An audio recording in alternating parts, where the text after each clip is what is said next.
What if Naruto became the strongest wizard shinobi ever? Part 1. Betrayals and Travels. Sorry, repeat that last bit, said a very tired and weary Harry Potter.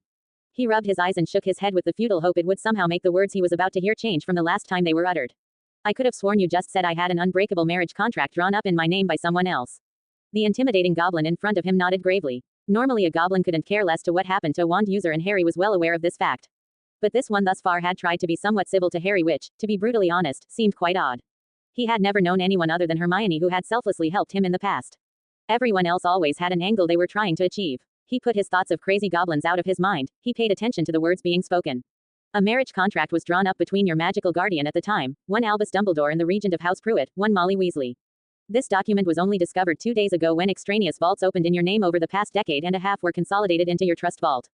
By virtue of this contract, you are to marry Ginevra Molly Weasley by her 17th birthday, which is August 11, 1998. Well, cancel it. I have no intention of marrying that girl. I'd probably get some unidentifiable disease from her anyways, said Harry, who had already mentally moved on to the next topic they were supposed to discuss. He didn't have time for nonsense like this. I'm sorry, Lord Potter. The contract is unassailable by the current laws of the Wizengamot. More interesting are the additional clauses found further in the contract, one of which states, and I quote, since the aforementioned Harry James Potter is a half-blood and not to be trusted with his own finances and civil responsibilities, House Pruitt will upon execution of the marriage, gain complete control of House Potter's finances, titles, and any periphery houses under House Potter's control, which unfortunately would include houses such as House Black. Well, isn't that interesting, thought Harry, whose temper was only barely kept in check after that revelation. He had been pushed around for years by the magical world, first indirectly though the abuse he had endured by being placed with his non-magical relatives by magicals who thought they knew best. Later, it was through the constant threat of death and dismemberment on a yearly basis once he had rejoined this so-called superior society. This was the last straw. If they wanted to screw with him, he would screw right back. High Warlord Ragnarok, I would appreciate any suggestions you may be capable of providing me. The last thing I want to do is leave my family's legacy in the hands of inbred thieves with no honor. I hope we can find a solution that would be mutually beneficial and provide good profit for all involved. Ragnarok, the powerful-looking goblin who currently sat across from him, smiled a very toothy fanged grin that probably would have made even the most battle-hardened of goblins shit themselves silly. I'm sure we can assuredly find something beneficial to us all, Lord Potter. 00000. 3 days and at least a dozen meetings later, Harry Potter walked out of the High Warlord's inner sanctum deep within the bowels of Gringotts Bank. His mind swam with details of the newest element of insanity that has been introduced to his life and how the world still seemed to contrive new and improved ways to make his life difficult despite the war now being over. He could only sigh with the realization there seemed to be no relief in sight for him. Just weeks ago, he had managed to achieve his so-called destiny and defeated the second major Dark Lord the Wizarding world had faced during the 20th century, Lord Voldemort. The victory was not without cost. Almost the entire population of Great Britain's first-generation witches and wizards were lost, slaughtered by their own magical government. Their immediate families were often captured and executed in the purge as well. Just like after the First War, those responsible had claimed to be victims of the Imperious Curse again, or had pled other forms coercion justified their reluctant participation in the atrocities. Harry seriously wished he could lower himself to the level of his enemies, annihilate them all, and let God sort the mess out. This reaction was so easy for him to ponder because he had been dragged somewhat unwillingly into the politics of the aftermath of the second rise of Voldemort. And politics certainly reared its ugly head often, since many of the representatives of magical non-human species had requested the well-known pro-creature stance of Harry during the negotiations of new treaties.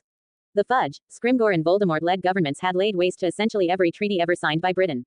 The most sensitive of these renegotiations concerned the goblins, who requested reparations after Harry and friends stormed the depths of the bank to steal the piece of Voldemort's soul housed there. Luckily, the issue was quickly settled by the new Minister of Magic, Kingsley Shacklebolt, who managed to get Harry off with just a minor fine, which the newly reinstated ministry graciously paid. It was now the 16th of May, only 2 weeks after the massive Battle of Hogwarts, and now Harry found himself in a new fight, a battle for his rightful heritage. He had less than 3 months to avoid being condemned to a life in hell under the Weasleys' thumb. He had just left his final meeting with High Lord Ragnarok. The goblin, once the situation was explained and he had been properly appeased with a separate bribe of galleons, had approved of Harry's plan to infiltrate Gringotts to steal a piece of the Dark Lord's soul and destroy it. He was mainly happy, not that Harry had found glaring holes in his bank's security, but that Harry had graciously and voluntarily given the contents of the Lestrange's vault over to the goblins. All Lestranges being dead and Harry being Bellatrix's head of house turned out to be a very useful thing in the end. Harry himself had just endured 3 days of explanations from goblin legal experts concerning his current financial options. The High Warlord had taken a personal interest in this case, and had contacted numerous goblin legal experts in an attempt to find and exploit loopholes in the contract.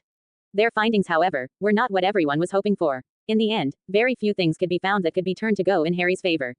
The contract was unbreakable as written per the laws of the magical country of Great Britain. The clauses that stated the Weasleys gained complete control of all Potter assets regardless of whether Harry was alive or not on August 11 could not be invalidated or worked around either. Moving Harry's assets to another Gringotts branch offshore wasn't an option either, because of the newly negotiated Goblin treaties Harry himself had helped negotiate with magical Britain. Those agreements would eventually require Gringotts to move the assets back to England when the Weasleys requested them. The upside of their analysis was that the contract was invalid and worthless under the laws of basically any other civilized magical society in the world.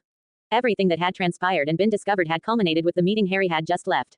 It was decided, after intense negotiations, that for a fee of 10% of all House Potter's liquid assets, the Goblin Nation would transfer all gold and currency holdings they currently managed on behalf of House Potter to the gnomes of Switzerland in secret. What remained in England, the financial and economic holdings and interests, would be liquidated at cutthroat rates in order to quickly divest them.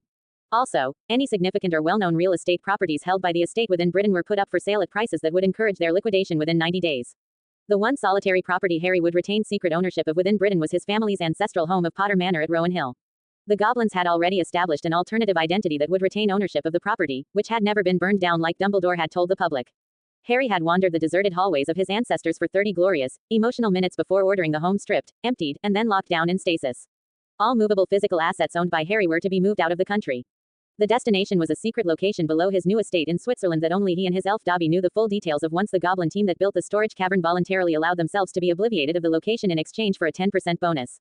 All of his vaults within Gringotts were closed except the main Potter family vault, which 30 silver sickles were left in a neatly stacked pile in the middle of the basketball court-sized room. Most heirlooms and family items were placed within newly created vaults deep underground below his new sanctuary in Switzerland. Items that Harry would always wish to carry with him, such as his firebolt, his few personal belongings, and journals of his parents were placed within multi-compartment trunks that Harry carried with him at all times.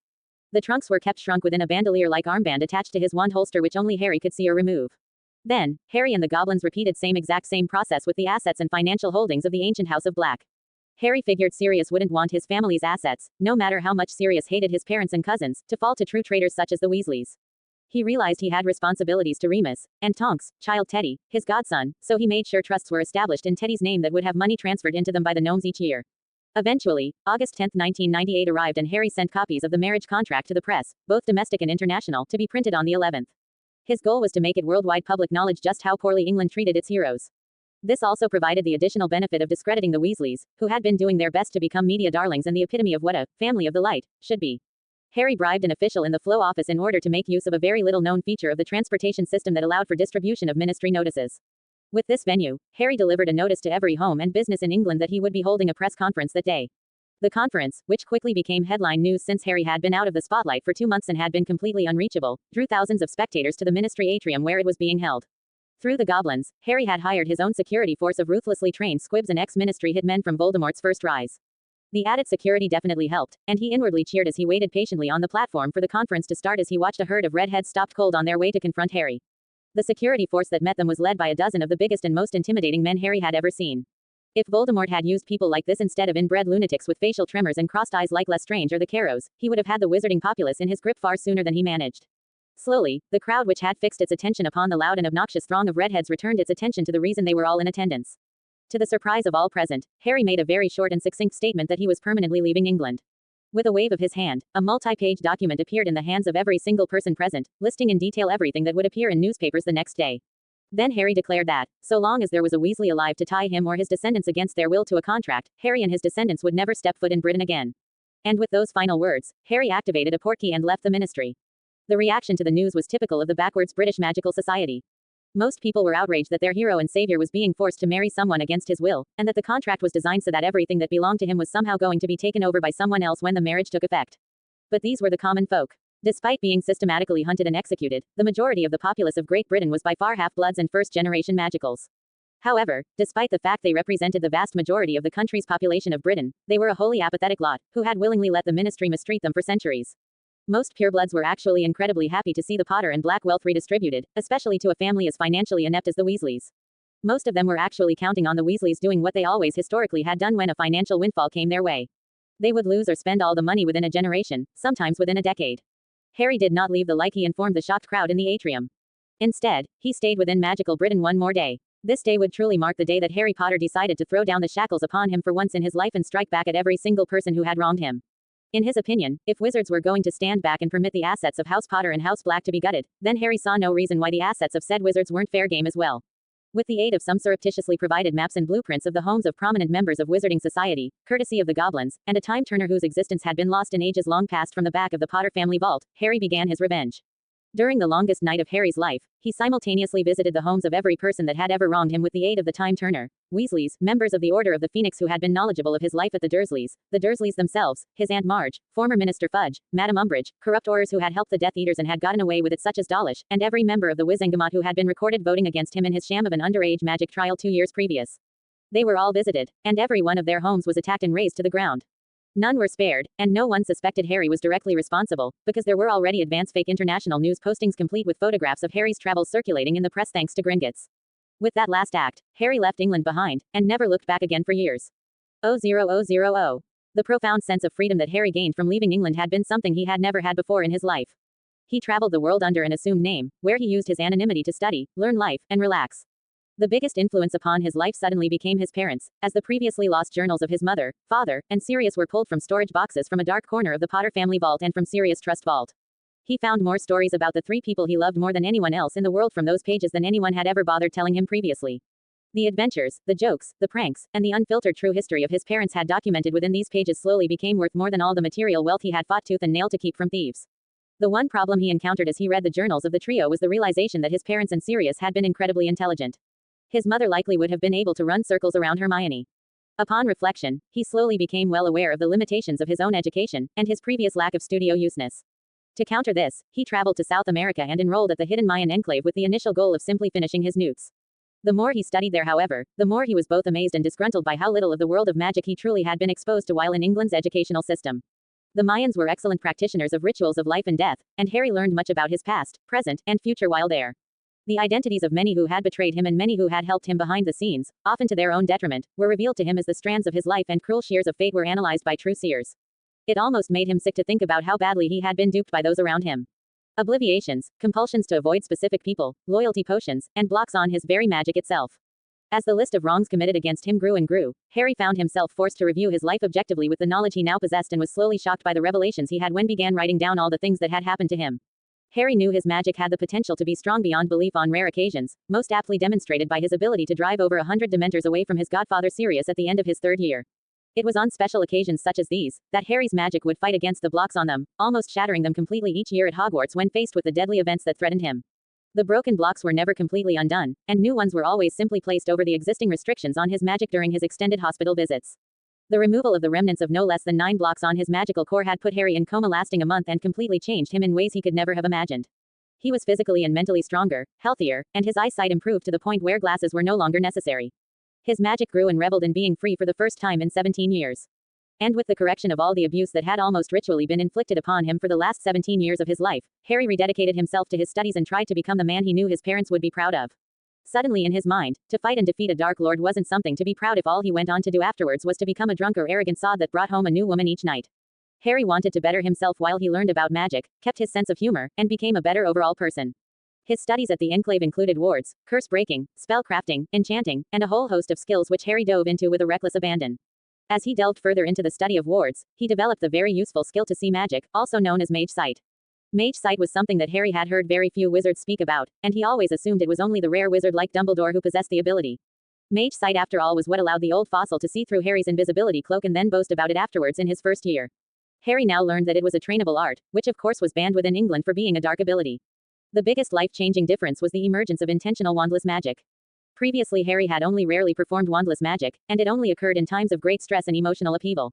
Previously uncontrolled magical outbursts such as blowing up his Aunt Marge and then the subsequent greater feat where he wandlessly opened multiple locks upon the cupboard under the stairs, are his actions during the summer before his 5th year where he able to lit his wand when it wasn't in his hand while being attacked by Dementors in an alleyway. Previously, these monumental feats were few and far between. Now with his added control, he found that he only rarely needed to reach for a wand since his magic just seemed to know how to react to his needs. He always thought himself to be a powerful wizard when the going gets tough, but never found a way to harness that power and be more than merely mediocre all other times. Now he realized the truly powerful moments came when the blocks would be partially shattered when his magic realized he truly needed his full capabilities. The hospital stays that occurred after such bouts of magic were when the blocks were reapplied by Dumbledore, leaving him weak and bedridden for days. With his body, mind, and spirit in better shape than any previous time in his life, he departed from South America and went to the American Southwest, to learn something he felt had been denied to him for years, animagus training. Animagus training was something he had always wanted to begin, but never found the time. It was also technically not legal to learn within the borders of England. After all, what pureblood would lower themselves to willingly transform into a filthy animal? Harry could not find any books on it amongst his possessions. It seemed any sources on the art had long been pilfered by Albus Dumbledore when he ransacked the Potter and Black libraries. So, it was bittersweet when 2 weeks after completing his animagus transformation into a white and blue phoenix, Harry received a highly weathered book written by his father and Sirius. The book had been reclaimed after a tip-off from Aberforth. Dumbledore led the goblins to some possible secretive caches of Albus' misbegotten goods. He wished he had received the books years earlier when it would have been far more useful, but it was one more piece of his father and Sirius' return to him that could be passed on to future generations of his family. The unfortunate thing in Harry's mind was that rarely used his animagus form once it was learned. It was far too distinctive. What was far more significant to Harry and cherished was the memory of doing what his father and Sirius had done. In the end, Harry truly did just want to make his parents proud, and the chance to follow in his father's and Sirius' footsteps was just one small way to achieve that self-admitted unachievable goal. Afterwards, he would only use the form to bottle tears from the Phoenix in case he or someone he knew experienced a life-threatening illness or injury. After America, Harry decided to dive more deeply into some of the subjects his few remaining friends found enjoyable. He traveled to Siberia, where he learned mysteries of the weather, and how to make plants grow in the harshest of environments. He had long written down and collected bits of the knowledge to send to his few loyal friends back home.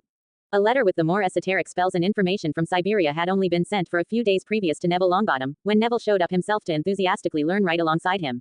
It would become a tradition of sorts. With every new place visited, Harry would send information to one old friend who would inevitably join Harry at the remote location for a period of time. The knowledge gained on these pilgrimages of knowledge would eventually be taken back to England and used to slowly undermine the backwards and stunted views that had taken root like a cancer once again within England. Luna joined him in New Zealand at a reclusive preserve for endangered magical and non-magical animals. Hermione made her appearance at the famous Library of Alexandria when the curator, impressed with Harry's very eclectic interests, asked if Harry knew anyone with a desire to pursue an apprenticeship in the preservation of magical history via tomes, parchment, papyrus, and digital means. Fleur divorced Bill Weasley after his family's actions towards Harry came to light and joined him at one of his chateaux in France, where the two learned the ropes at how to run a successful vineyard. She liked it so much she quit her job at Gringotts and permanently moved there, where she immediately took over the day-to-day operations of the business and expanded its operations. In the end, Harry traveled wherever his whim fancied and departed whenever he felt he had learned enough at each location. The downside of his travels was when he encountered less than welcome reminders of home. The British Ministry of Magic periodically had hired bounty hunters to try and drag Harry back to England. To Harry's great amusement, the hunter's assumption that the bounty was on an uneducated wizard with barely a sixth year's grasp of magic turned out to be source of their failure every time. Finally, after the third attempt in so many years to kidnap Harry, he had had enough. With the way his skills had grown, he easily captured the dozen bounty hunters that had been the latest to have underestimated him. With confessions written in their own blood attached to their foreheads via sticking charms, Harry portkeyed the criminals directly into the Grand Assembly Hall of the ICW headquarters in Geneva in the midst of an international conference. The voices of over 500 witches and wizards suddenly spoke out in unison against England, and heralded a new level of international outrage over isolated government's behavior. Sanctions imposed by the real wizarding world against small pure-blood ensconced government of Britain destroyed the economy of the country. Purebloods owned everything in England, but did nothing on their own. Almost 90% of the goods within magical England were imported from other countries, and with a complete worldwide lockdown on all exports bound to Britain, supplies of medical potions and numerous other necessities were gone within weeks. In response to riots and increase in pureblood stealing from muggles to survive, an international peacekeeping force was deployed to the country. The world at large declared it necessary because the vast number of incidents that violated the international statute of secrecy all occurred within the borders of the British Isles. Within 3 months of the final attempt to kidnap Harry, a new government was in place in England with almost the entirety of the upper crust of its society and former government now entombed within Azkaban due to crimes prosecuted by the peacekeeping force. With this final action, Harry felt, at last, the war against Voldemort was finally over. This did not mean Harry had any intention of returning home anytime soon. 000. 8 years after he vanished from Britain, Harry decided his current next stop would be Japan. Japan was a non-ICW county, which meant the country's loose and secretive coalition of magical denizens had no desire to hide the existence of magic from their population, and had therefore not signed on to the International Statute of Secrecy. They had stubbornly held this line for hundreds of years, despite huge sanctions waged both magically and non-magically after the county's defeat during World War II. His inspiration for this trip had originated with the time he had spent with magically aware monks in Tibet. The experience inspired him to attempt to learn more of their subtle arts while in a new setting such as Japan. The country was long rumored to have a few secretive institutions to study it related to their Buddhist religion. He just needed to find them. Unfortunately, Japan had not been quite what he expected it to be. He had been in Tokyo for a few weeks now, where he simply wandered the small isolated magical districts, sampled the local cuisine, and tried to take in yet another culture's eccentricities. The number of people who lived in the small country astounded him, as did the number of magicals who moved about in broad daylight and effortlessly mingled with common citizens. Harry had long ago developed the habit of casually utilizing mage sight at random intervals, and the simple act where turned it on here in the crowded streets had definitely been an eye-opener. Within each crowd of common citizens, there were always a handful of magicals that commuted to work. Their actions were simply those of people who simply went about their daily lives in a manner absolutely no different than one would expect from non-magicals. It seemed to be the perfect society, where magicals intermingled on a daily basis with mundanes. Unfortunately, he had no luck finding trained magical users. Most people with any sort of magical aura he had come across had never been trained to utilize it consciously. After a few weeks, where he had tried and failed to find an educational center in Tokyo for magic, he decided to take the day off and simply tour the city.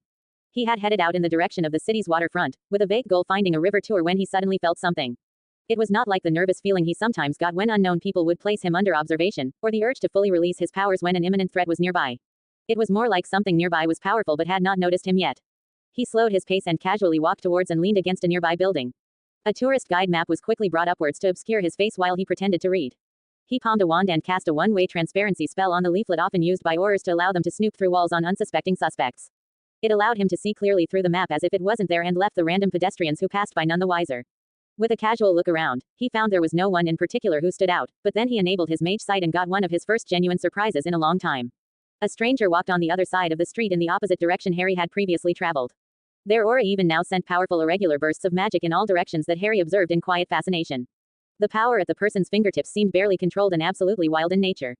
It was almost as if something was broken in the person, and a considerable portion of the person's energy was dedicated towards the simple control and prevention of a magically induced outburst of power. The mage sight was removed after he decided to get a clearer look at the person behind this enigma. The distorted and muddled deep red blur with black streaks transitioned into a woman who walked casually down the street. She had messy, silver hair with a topknot that extended down her back.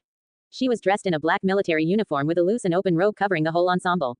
The robe and uniform both had one device, a bird with feathers surrounding it on the left breast as the only identifying mark. She carried a long katana at her side effortlessly and walked with a physical presence that stated quite clearly she was someone who didn't really need the sword to inflict damage.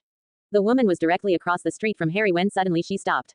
She stilled as if battle may come at any moment. He watched with great interest as her hand moved almost faster than he could see to the hilt of her sword. The woman immediately backed up towards a wall, which eliminated one avenue of approach to her.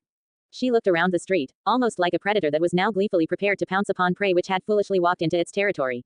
Then her eyes settled upon Harry across the street, who had casually leaned against a wall while he innocuously read the over-large leaflet map of the local hotspots. Despite the distance of the wide road, Harry thought he saw her eyes narrow as she identified him as the source of her consternation.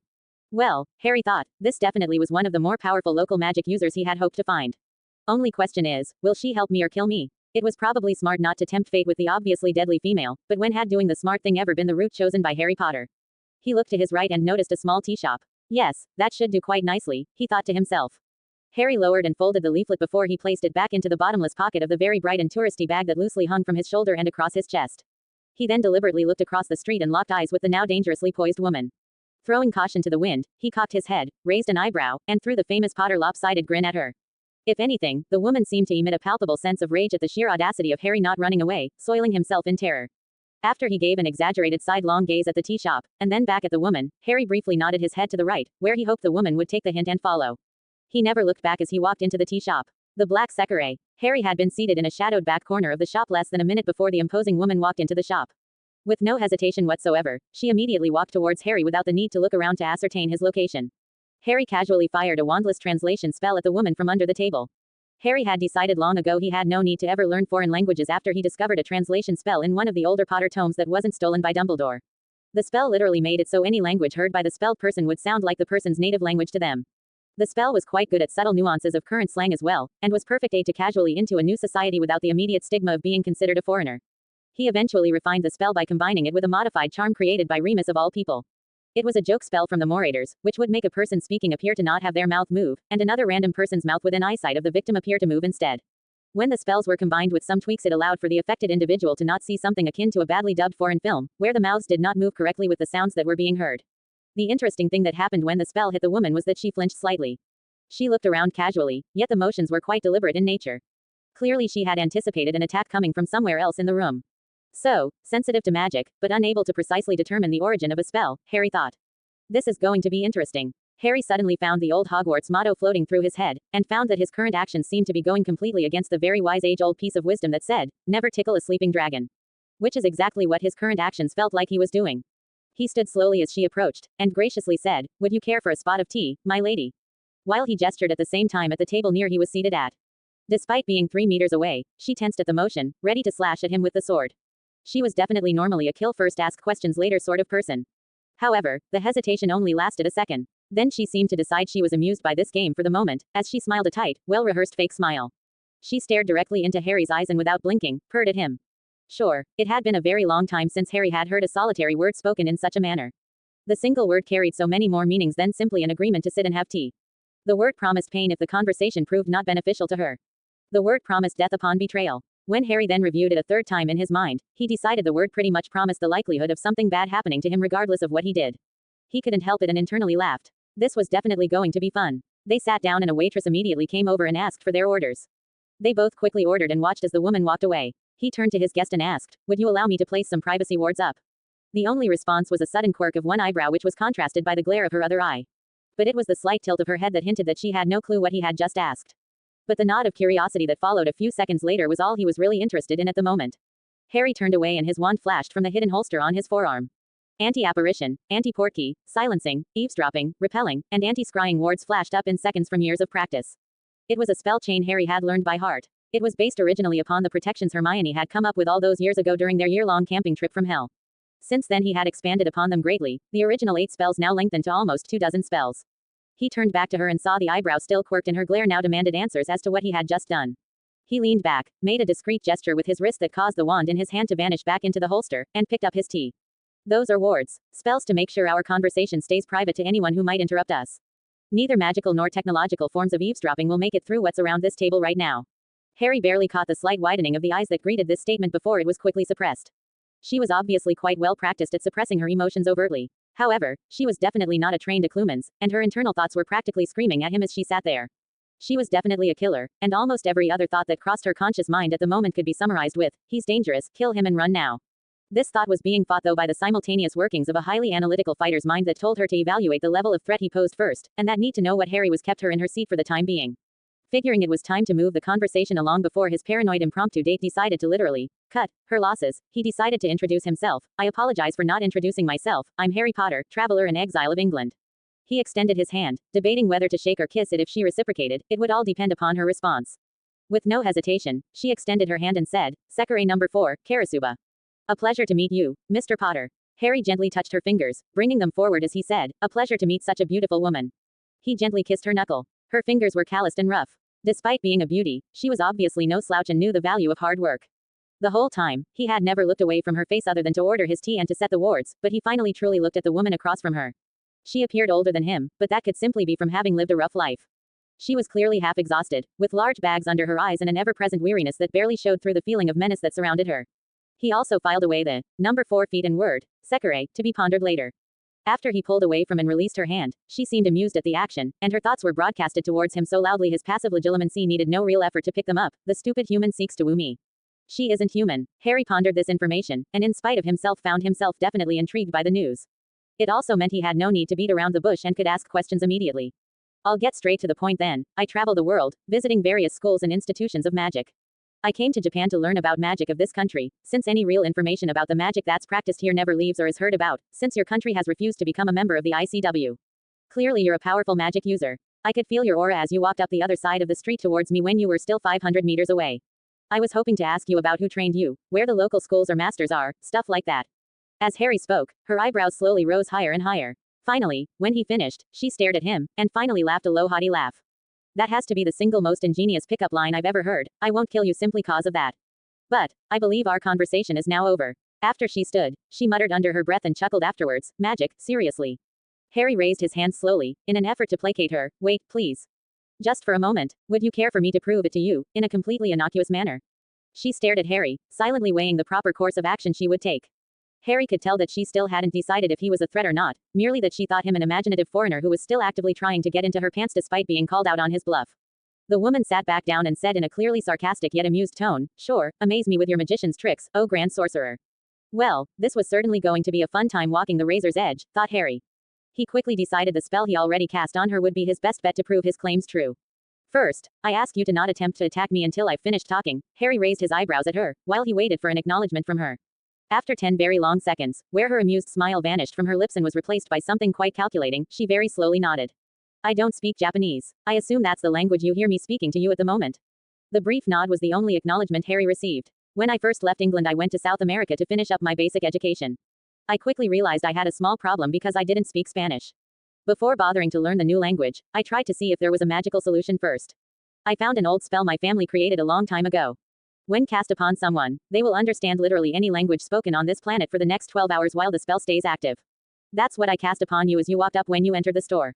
I think you felt it, cause you looked around at the time like you expected an incoming attack, but you weren't able to figure out that it was me who cast it. Would you like me to prove that I cast it on you and I'm not making all of this stuff up? I'll do it using the waitress since I cast it on her as we ordered. Her only movement was another brief nod, followed by the somewhat curious look to her eyes being replaced by a cold wariness. He waved their waitress over, casting a wandless finite incantatum at her as she approached.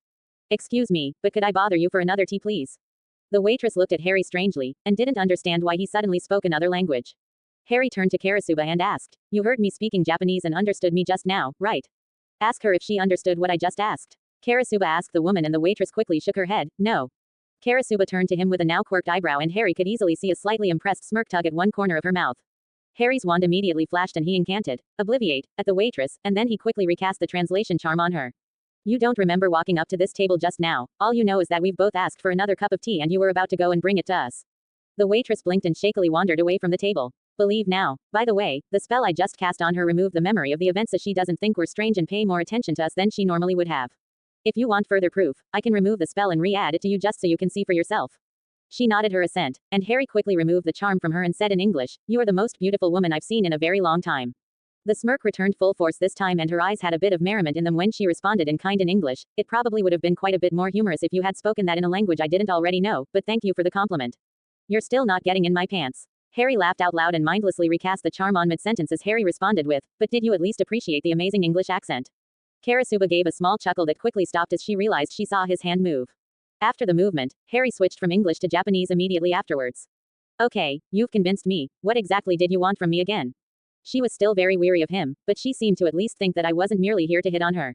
Harry sat back and smiled at her again. Like I said, ever since having to leave my home country, I just travel the world learning new kinds of magic that I wouldn't have been able to been exposed to otherwise. I've visited North and South America, Siberia, Australia, Egypt, and a whole bunch of other obscure places in between, and now I'm in Japan. I've been doing this for the last 8 years. I've just been roaming wherever I think might be interesting to go next. And now, here I am. Most people I've talked to don't know of any schools here in the country to teach magic. I've been here 3 weeks, and you are by far the most powerful magical person I've seen, and you appear to have some magical training. I can see your aura, it's very strong, very wild in fact, and it seems a lot of your energy is devoted to simply reigning in its power so it doesn't wreak havoc on things. The ability you're demonstrating right now would at least lend itself to believing you have had at least some instruction, from a school or during a master-apprentice sort of training. Again, I was hoping you could point me in the right direction. Karasuba nodded. Harry could infer that she acknowledged what Harry said is likely true, but simultaneously thought he could still be a potential threat to her, especially since she was able to sense him across the street.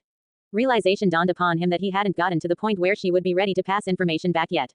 So you're not human then? Was the next question posed to Harry. Harry definitely had not expected that question from her. Come to think of it, Harry thought, I'm not sure how to answer the question either. I guess you could say, he paused a few moments, where he scrunched his forehead and thought, we're an evolved human, natural selection and all that evolution nonsense. That really doesn't answer the question, smirked Karasuba. Well, you'd get plenty of magicals saying they are superior to humans, but to be honest those kind of wizards who speak up like that overtly are usually absolute morons, believing only in purity of blood and their own superiority to first-generation magicals with no documentable wizarding lineage. She laughed again, this time it was genuine and carried none of the hint of malice that her previous mirth had hinted at. You honestly call yourselves wizards? At this Harry ducked his head down sheepishly. I guess it is pretty silly, but it's the name I've grown up knowing while in England. There are many names for us around the world for people with our abilities, shaman, warlocks. Harry snorted and followed with, hell, I heard a drunken idiot even swear he was a Jedi once. She sat in silence for a bit. It was still readily apparent, as she sat there and sipped her tea, there were still components of Harry's story she had not totally accepted and wrapped her head around. Finally, she looked up and asked, so why did you leave, or were, exiled, as you put it? She was certainly interested now in Harry's story, both from a knowledge perspective and from a tactical one. The woman clearly thought if there were a group of part humans on this planet with powers like his she should get as much information as possible on them.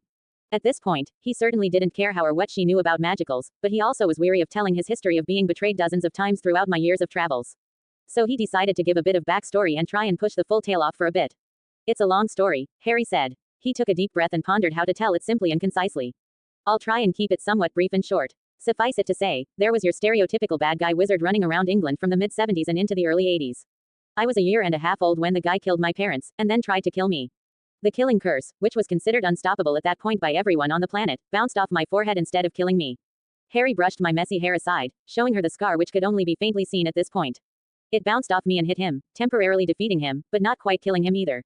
I became an instant celebrity. I stopped the war that the wizards in England were only half-ass fighting anyways. The enemy in the war were the family members of people in power, so they weren't really pursuing them or caring much for the mere commoners dying in the conflict. But of course, I never found out any of this until I was 11. A manipulative old man had me taken from the ruins of my parents' cottage where they were hiding. He essentially abandoned me like a bottle of milk on my mother's sister's doorstep.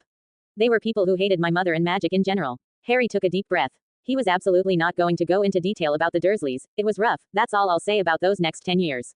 I eventually found out I was a wizard and went to the amazing wizard school of Hogwarts in Scotland, run by the same manipulative wanker that stuck me in an abusive home. Basically, every year I was there, I was nearly killed multiple times. Eventually, the wizard that the society believed I had miraculously killed when I was a baby came back when I was 14, only no one believed me when I told them. Our press and media basically slandered me for a year, before the Dark Moron finally exposed his existence again on accident. Harry then decided to gloss over a lot of the crazy details of the final 2 years, because all that really mattered was who died. He continued, to wrap it up, the creepy old man who did his best to ruin my life got himself killed while being an idiot, but left a few parting gifts to screw with my life that I found out about after I permanently killed the Dark Wizard.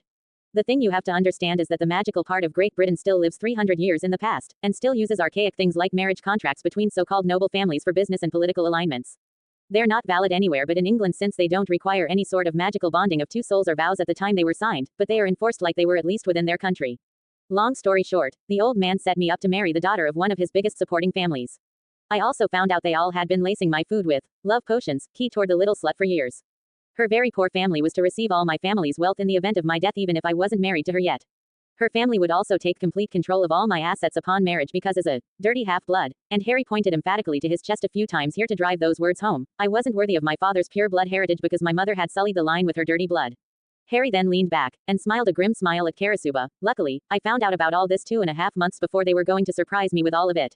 In response, I had the bankers in England, for a very large fee, move my family's wealth to Switzerland, sold all my properties and holdings in the country, and then left England the day before I was going to be dragged off to a shotgun wedding. I may also have had the contract printed not only in England's newspapers, but in the international press as well so everyone knew what scumbags they were. The so-called war heroes exposed as thieves. And I may have also not quite left the country when I told everyone I would, and then proceeded to raise the houses of anyone who ever slandered or acted against me to the ground. Since then, I've been traveling. I have an estate hidden and protected in Switzerland that I've basically moved all of my inherited belongings, but I've never lived or slept there for longer than a week in any given year. I've just going wherever, learning whatever subjects interest me. That was 8 years ago. Throughout the story, she simply shook her head more and more in disbelief at what he had endured. He broke the silence that followed the conclusion of his tale and, I'm sure I could expand the story further if you want, but we would likely be here for hours if you wanted me to describe every time one of those morons back there put me in a life-threatening situation or betrayed me in some manner. Basically, as long as that other family exists, a Potter cannot return to England because that contract would still be in effect and could tie down my descendants to some descendant of that family. So that's why I'm exiled. Harry took a sip of tea finally and watched her as she processed everything he had told her. She had listened attentively as he glossed over the events of his life. She seemed half surprised that he told her all this up front, and that seemed to break the ice with her. Quite an interesting story you have there. There's no one you still talk to from back there. There's a few. Harry took another sip from his tea and inwardly cringed. International tea was never as good as it was in England. I have a friend who just lives and breathes magical plants. The stranger and more potential to kill or strangle you the better. My time in Siberia really exposed me to a lot of earth and environmental magic, and when I sent him my notes, he was literally standing outside my hotel door a day later. Most wizards have no common sense. He was standing outside in the middle of a Siberian winter underdressed and shivering, begging me to help him get the same training. I still have some good friends, they're just not allowed to really advertise they're in contact with me, and I only get to see them every few years. A lot of people there are still plotting and dreaming of ways to get to me. Their goal is still to steal my family's assets, but probably more importantly, my family's magical knowledge. The libraries of ancient families are sometimes as important if not more important than the material wealth they've accumulated. I try and pass on some of the spells I found in my library to friends, and all of them understand they can never say where they got the information from. Harry understood that he did not quite have permission to ask her questions yet. This sit-down was becoming more of an interview where he had to prove himself in some manner before she would open up a bit and disclose information. He just had to sit and hope her next question or the ones following gave the opening to ask a logical question in return. So, you said you saw me from down the street somehow, how did you manage that one? Karasuba swore she saw his eyes glow green as he looked around for a brief moment, but the coloration disappeared almost before it registered with her. Turning back to the white-haired woman, Harry smiled ruefully. Unfortunately, we can't really do that here inside. Would you care go to outside so I can show you what I did? Sure, was the curt, one-word response, again hinting that betrayal would be swiftly dealt with. Harry laughed with just a bit of relief. The hard part was over. He just had to sell her a bit more and she would hopefully tell him a bit of information for his trouble so he could get going. She was going to be a bit more difficult than most people to get information out of, but she wasn't anywhere near the worst. He couldn't count the number of times he had nearly been eviscerated or torched into a cinder by paranoid magical users who thought he was there to simply cause them trouble. Karasuba definitely had no fear of the law or people here. She was simply weary of Harry being an agent of one of her enemies, which he guessed to be numerous in number. Harry paid for their tea, and as they both stood up, he dispelled the wards with a casual wave of his hands towards the rest of the tea shop. When the wards dropped, her eyes snapped to his. I certainly felt that. Was that you undoing the privacy spells you mentioned? She asked. Yeah, as long as you're the caster, they're quite easy to sense and remove. The two started walking out the shop side by side and Harry elaborated further. However, let's say someone else wished to barge in on us while we were sitting there and attempted to break through to eavesdrop. They would have been standing there for at least 10 minutes, a few feet from us, unable to see us at all. The entire time they were doing that, they would be very visible to us while trying to tear all the spells down I cast. We definitely would have had time to respond to it at our leisure without them even seeing us as we prepared. Nor would they be able to see the response as it blew the remains of their corpses apart. Karasuba smirked. In my line of work, something like that would be quite useful. When I don't want to be found, it's usually very hard for me someone else to do so. It takes a bit of training to get to the point where it would practical to use, but I bet someday you could get to that point. As we came outside, Harry looked around and noticed that the lunchtime crowd had definitely increased. In fact, it was quite hard to easily see through the mass of people as he looked around.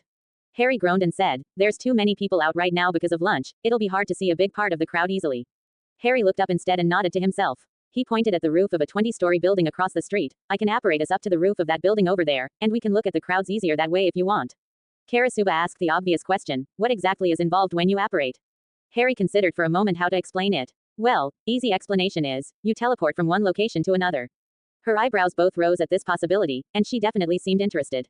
However, the slightly more accurate explanation is that I, and anyone I drag along with, am compressed very uncomfortably through a wormhole that feels about the size of a straw and then you appear somewhere else very suddenly. People usually lose their balance and fall on their asses whilst getting used to it. Oh, and it's fast, dizzying, and people tend to throw up their first few times doing it, but you get used to it eventually. Karasuba wrinkled her nose in distaste at the very thought of it and said, I think I'll jump over there myself and meet you there, thank you very much, and with that, she literally jumped 20 stories in the air, across the road, and onto the rooftop of the building Harry had pointed out. Harry wasn't sure which fact was more interesting. That he had just seen this woman jump like Superman or the fact that no one even acknowledged that it had occurred. After he laughed quietly to himself, he cast a notice me not spell on his clothes simply due to habit, and then apparated to the rooftop next to Karasuba. With a sudden pop, Harry appeared, and Karasuba's sword was instantly unsheathed and resting across his throat. Harry raised an eyebrow at the instrument of death that was half an inch from producing an invitation for to join the legendary headless hunt. For some reason though, he found the situation entertaining. He gave half an amused smile and smirked. Hello darling, did you miss me? A glare was his only response for a few moments before she lowered her sword. You should take care to describe your powers a bit more thoroughly before appearing suddenly and loudly next to someone trained such as myself. A lopsided grin was Harry's only response to her as she sheathed her deadly-looking katana. A sword, that might be a method of payment if she decides to help me, Harry pondered after watching the fluid and graceful motion of the sword returning to its sheath that she performed effortlessly without looking. Filing that away, right next to the meaning of the word, Sekire, and, number 4 feet, Harry stepped up to the edge of the building, leaned against the ledge, and looked down. Perfect. Much better view from up here. Now, there is an ability most people with magic can learn eventually called Mage Sight. Normally one learns this through years of meditation and training. It's very useful for things like scoping out and tearing down wards like I just had up in the tea shop. However, the way to cheat is to have someone cast an aura sensory spell on your eyes. I can do this for you, but be careful as you approach the ledge. You can quickly lose spatial awareness while using this and easily lose your balance while adjusting to it. I don't doubt after seeing your little jump earlier that falling from here would mean zilch to you, but I figured I would throw that out there anyways. May I cast it on you? A simple nod was the only response Harry got other than the expectant small smirk she now eyed him with. She certainly doesn't talk much, was all Harry could think before he added a final bit of information. A last warning, don't look directly at me, without closing your eyes first, and slowly opening them while facing me. I'm a bit brighter than most people. Another quirk of her eyebrows was all Harry got. Half tempted to call her Spock or Teal'c at this point, Harry asked her to look forward and close her eyes in order to reduce any disorientation it would bring. Harry waved a wand at her eyes, and then told her to slowly open them. She opened them and looked down in wonder as her eyes showed her things she never could see before. Look over the edge at the people below us, you'll see what I was talking about, and remember to not look at me yet. Harry offered casually. She looked down, and could see the crowds of people below. So normal humans look dull, as if in black and white, almost lifeless, she observed with a whisper. Yep, those are non-magicals as they are commonly referred to throughout the world. The politically incorrect term for them is muggles, offered Harry helpfully. Harry continued, the people who glow very faintly are usually called squibs. They cannot access magic themselves, but they often have relatives who do. In 1 or 2 generations, the ability to intentionally use magic will likely resurface with their descendants. Looks like there's quite a few of them down there today, so you should have plenty of examples of what they look like. Another nod of her head was the only acknowledgement he received from the stoic woman. Harry continued, the brighter, more colorful folks are full-fledged magical users. None seem to me to have the telltale hint of training in their auras, which is why I haven't approached any of them. Harry took a deep breath. That's also why I approached you today. Slowly look down at yourself. She did, and let out a gasp at what she saw. Harry tried to describe to her what she was seeing. As you can see, your aura is very bright, much brighter than the ones you saw down there on the street.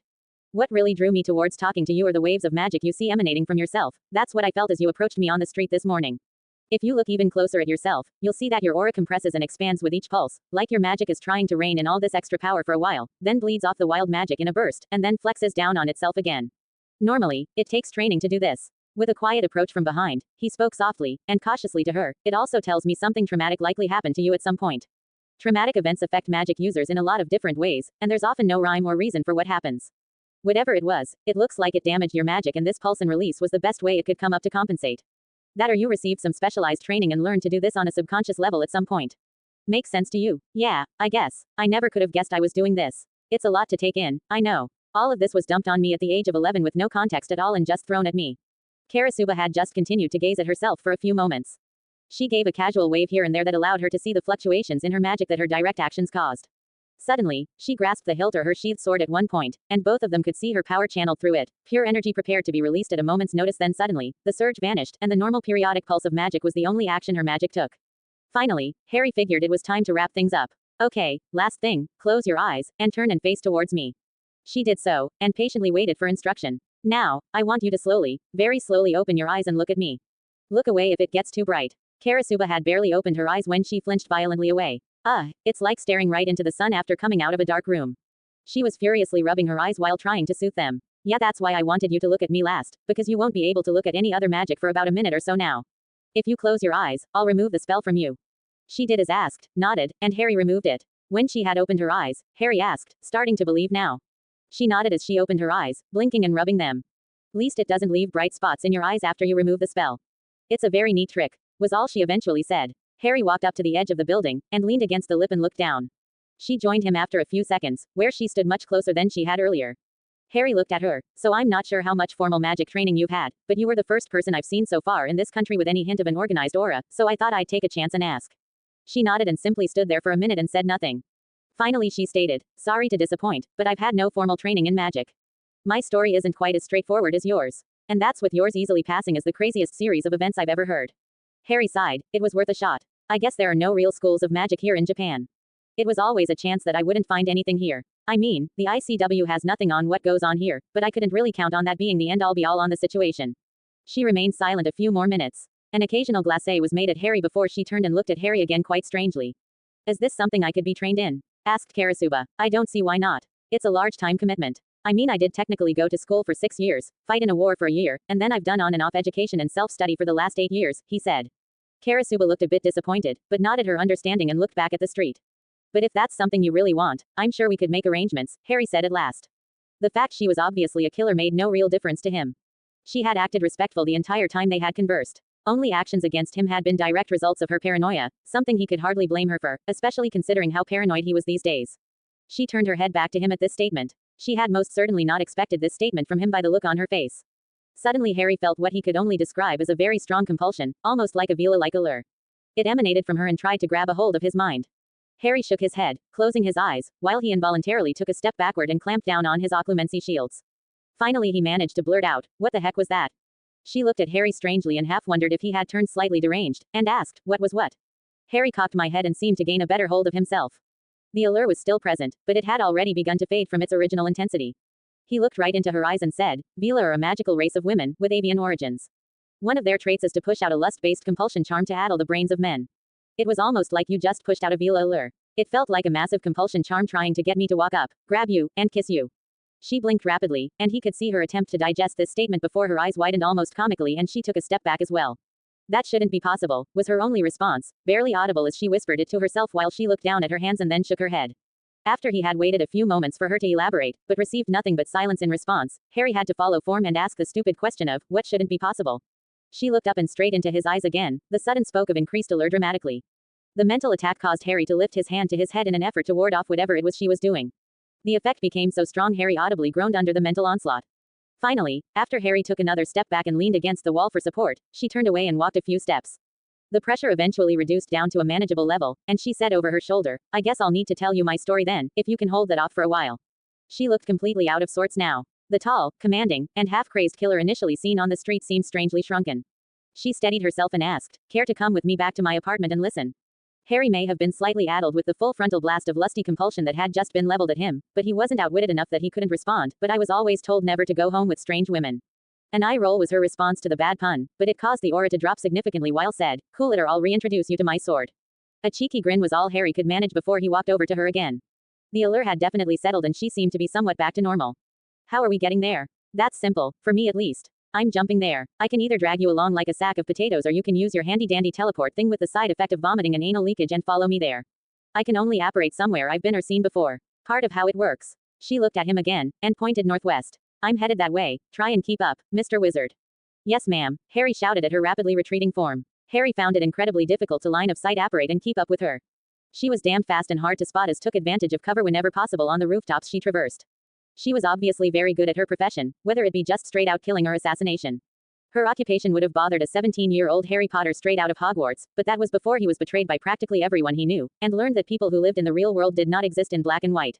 There were shades of gray everywhere. Those who moonlighted in lightest of gray could easily stab you in the back and, at the same time, even those bordering on pure black were worth getting to know on some occasions. Karasuba seemed to be one such individual. As long as her employer didn't point her in Harry's direction she would be no threat to him. 00000. Eventually, they stood together on the street in front of a rather large skyscraper. MBI headquarters, the corporate sign announced proudly in gaudy gold lettering. Harry had heard of them previously. They were a large pharmaceutical, biotech, and military supplier, based in Japan that had a worldwide presence in almost every industry of note. This must be their corporate headquarters, and Karasuba had an apartment here. Looks like MBI has some shady skeletons in its closet, Harry mused to himself, and I happened upon the one who makes the bodies. Interesting place to live. I don't think I've ever had the luxury of being granted a corporate apartment during my travels, Harry said conversationally as they walked through well-manicured courtyard that led to the building entrance. She merely chuckled at the statement before the mask of menace that had clouded her face was allowed to slip back on now that she was on her employer's property. It's definitely luxury, but I'm not sure I've ever considered it home. I can already tell you've a good idea what it is I do, so try and not wander off or appear too conspicuous. It would be best if you're not on their radar quite yet. I think you will be there whether you want or not very shortly.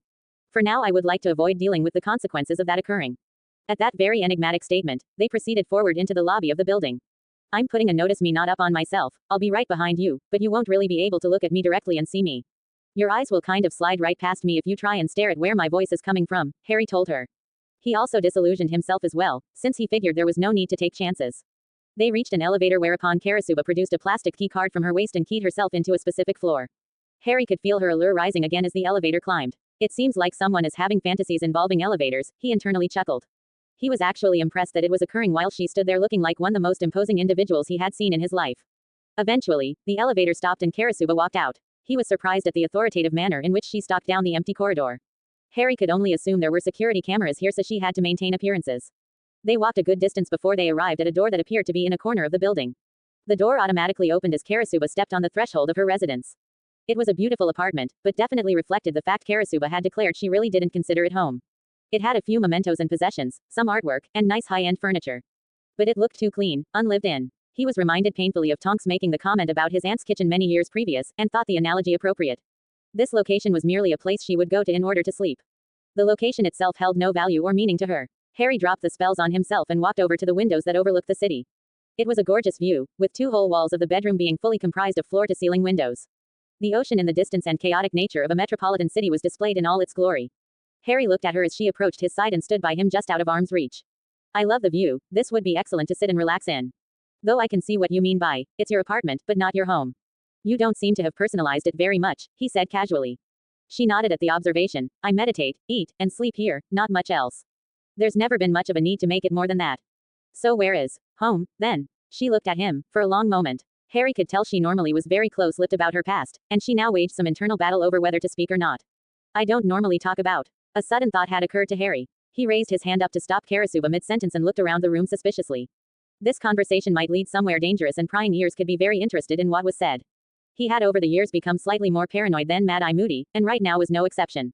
The suspicious wizard motioned her over to a table in the center of the room and asked her to sit down. He palmed his wand and conjured a piece of paper and put an obscuring glamour on it, key to Karasuba. He then touched his wand to his head, and then the paper, which made writing appear on previously blank sheet. Picking the paper up and confirming the charms were present he intended, he passed the paper to Karasuba. He could see her gasp as she read the note. I assume that whatever it is you don't normally talk about, may involve your current employer to some level. I remind you that they are one of the leading technology firms in the world, and it is highly likely that your room is bugged from here to Sunday. I would suggest not saying anything out loud which goes contrary to your employer's vision for your future without letting me put up some privacy wards. She looked at him quickly, and nodded her assent to put the wards up again. Harry rapid fire burst out spells, adding even a few more this time. When finished, Harry looked at her and said, I added a few more this time. If anyone is listening or watching us, all they will see is you discussing the finer arts of a particularly obscure fighting style and its forms. The spell is tied to you and your knowledge of fighting, so it should be pretty accurate. There's also a spell in there to make sure whatever is discussed is done so in the most mind-numbingly boring manner possible, so whoever is unfortunate to be listening and should be asleep or not paying attention after about 5 minutes. She shook her head in disbelief as the abilities Harry possessed began to sink in. Karasuba definitely was starting to get overwhelmed, and it did not look like this was a position she found herself in often. She seemed to be upset with herself that she forgot she couldn't let go of her public mask even in her own apartment due to it being in her employer's headquarters. She looked even more exhausted now than before. It was more and more obvious the haughty and carefree manner she carried herself with was a front, and so was the hardened visage of a killer. Behind both was a broken woman who never let her guard down for fear others might take advantage of her, despite her abilities making that chance almost negligible. A few deep breaths later with her eyes closed steadied her, and she looked up at Harry and spoke, like I was going to say, I've never really talked about any of this, and I still don't know why I'm about to tell you. Looking down Harry could almost see embarrassment in her face. Well, actually, I think I do know why, but I'll get back to that later, because that will lead to a whole different set of problems. With another deep breath, she looked Harry square in the eye and said, I'm a Sekire. What that means is we are literally extraterrestrials from another planet. Our ship crash landed here God knows how long ago and ended up in the ocean off the coast of Japan. She sighed, and instantly looked older than she had previously appeared. 20 years ago, Manaka and his assistant found the ship on an island that had suddenly risen from the sea due to volcanic activity. Her voice took on a cold monotonous tone now as she recounted, there were 108 of us aboard that ship, and he woke the 5 most powerful of us up first. Numbers 1 through 5. Mia, Matsu, Kazuhana, myself, and Mutsu. The ship has controls, to allow for subtle ways to help adjust our personalities and abilities. This was for us to adapt to whatever new world we found ourselves in when we were to be taken out of hibernation. Unfortunately, the only controls Manaka was concerned with were whatever would remove all inhibitions from the 5 of us and turn us into his own personal assassination squad. He called us the Discipline Squad and we were to be his enforcers. What we really were was a pack of rabid fanatical killers who could only marginally be considered sane. Soon, other countries found out about the ship, and they were all calling dibs on who would take control of what they assumed was massive upgrades for them in weapons and propulsion technology. As they approached, Manaka simply pointed us at them, and they fell by our hands. Tens of thousands of dead soldiers in seconds. It was a game to us, it wasn't real. Lowly humans thinking they could attack us, the Discipline Squad. We slaughtered them without warning, without mercy. She finally shook her head and looked down, they never even saw us coming. She continued after a few moments' silence, that first squad didn't last long though, 5 people like us were never meant to be in close proximity to each other. Mia ended up falling in love for the chief scientist in charge of adjusting us. I fell for him too, and in the end, Mia tried finding a way to make him love her exclusively, and it ended up killing him. She left after that, and she blames and hates me for the whole fiasco. She paused, and continued, and I hate her for taking away the first person who had ever treated me like anything other than a thing. With that, the group fell apart and we all went our separate ways. Mia hides now under the guise of some well-mannered housewife up in the north part of the city, pretending to be civil when she's the most ruthless of all of us. Matsu is on the run, likely hiding with the help of Mia, because she stole some important piece of technology from that helps control the colony ship, and MBI bigwigs have had a kill-on-sight order out on her ever since. She would need to be watched because she's a bit, often would need someone like Mia nearby to keep her in line. Kazuhana actually fell in love with the CEO of MBI, the scientist who originally found the ship. He flat out rejected her when he found out. She crawled into a bottle cause of it and hasn't come out since. Mutsu, number 5, was the only truly sane one of the bunch of us. If you can call someone sane who has no real emotions at all. And that ended up being the problem. The only thing he ever truly enjoyed were mind games, not violence. He loved finding ways to sabotage things, and by his very nature us. He doesn't even refer to us by our names or numbers on the rare chance we encounter each other, just, Hanya, the pervert, the drunk, and. Harry knew that Mutsu had a name for Karasuba that she was reluctant to tell him. He reached across the table and lightly placed his hand over hers. Harry spoke kindly, you don't have to tell me if you don't want to. Like I said earlier, I glossed over a lot of the insanity in my life. You don't need to say everything right now to me. She half smiled at Harry, but it was a smile of sadness and regret. She looked down at the table. Mutsu calls me, the psychopath. It's a name I've certainly earned. She had her eyes closed and she had tensed, just waiting for Harry to get up and leave the room in fear. Well, is that all? Shall I start naming all the names I've been called over the years? Harry tried saying this with a smile, and a slight squeeze of her hand. The boy who lived, the chosen one, undesirable number 1, the heir of Slytherin, the man who conquered, Saint Potter, Potty, Pothead, Scarhead, Patronus Potter, delusional and disturbed, he who gets his friends killed, and my personal favorite, the boy who lies. Harry snorted at the end at the ridiculousness of some of the things he had been called over the years. They seemed so childish now, and completely unrelated to the person he was now. He gave Karasuba's hand one more squeeze and continued, names and descriptions have influence over you only when you give them power. I've found that the labels people impose upon others often fail to describe that person very well at one point in their life, let alone the entirety of their life. Are you the exact same person you were then, at the moment in time when he labeled you with that word? Yes, and no. She looked away and stayed silent for a bit. With a very noticeable attempt to change the subject, she continued, anyways, the discipline squad broke up, and everyone scattered to the winds, except for me. I had nowhere to go, so I stayed and was placed in the second incarnation of the discipline squad, under the command of one of the other newly fully awakened Sekirei, number 8, Yumi. Yumi was. She paused and searched for words to describe the woman, before she gave up with a shrug and a shake of her head, different than any other Sekirei I had met at the point. She believed fully and completely in love, and thought that was our goal as Sekirei, to find love and be with and protect our Ashikabis. Yumi ended up giving her own life to save another Sekirei who had been kidnapped by a rival country's military. I never understood Yumi. I resented her beliefs, and I resented the child she saved for so long. Yumi was my biggest rival in my life besides Mia. Mia was never subtle in displaying her powers. It was easy to see her as a rival. Yuma never revealed anything until it was needed, always allowing others to underestimate her. I never understood what she meant about love and its effects, and I never was able to beat her in a sparring match. I was angry when she gave up living to save that child, and for a long time, I've held a lot of resentment against her and that little girl who's now a full-grown Sekirei.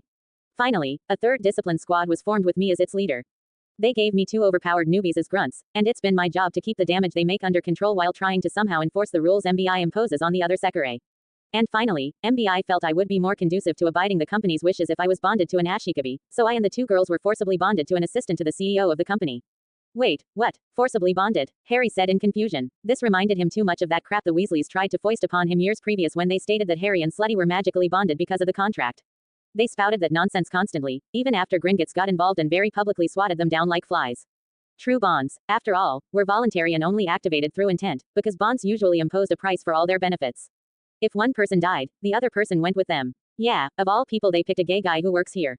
They took some spit from the guy and had it placed upon some chopsticks I used. I never saw it coming. That's how we Sekirei bond to an Ashikabi, usually through a kiss and the small amount of saliva exchanged. It didn't bother me all that much at the time. I never thought I would find the supposed mate for myself that all Sekirei are told they'd find like some kind of fairy tale. After losing the man I was falling in love with Tamiya, I lost all hope I would find another.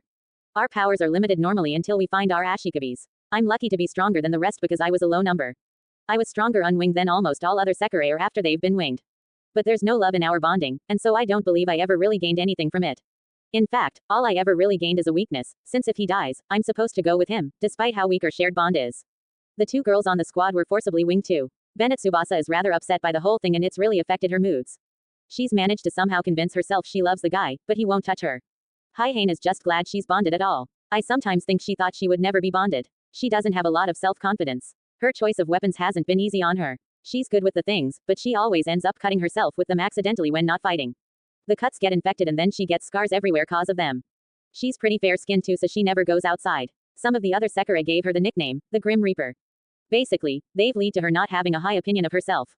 So, the 3 of us are the newest squad, and all the other Sekirei pretty much live in fear of us. Our standing orders are to enforce the supposed rules of the Sekirei clan, and to terminate any Sekirei that leave Tokyo, or we get terminated ourselves. It's rough at times. The latest group of unwinged Sekirei went out yesterday, so I've been on patrol for almost a day straight dealing with the madness. I had to take down one probably 20 minutes before we met. I was still trying to deal with that when I saw you walk into that tea shop. And that's my story. I left a bunch out, like you, but that's the general gist of it. All Harry could think of was one statement which repeated over and over in his mind, which he eventually said out loud.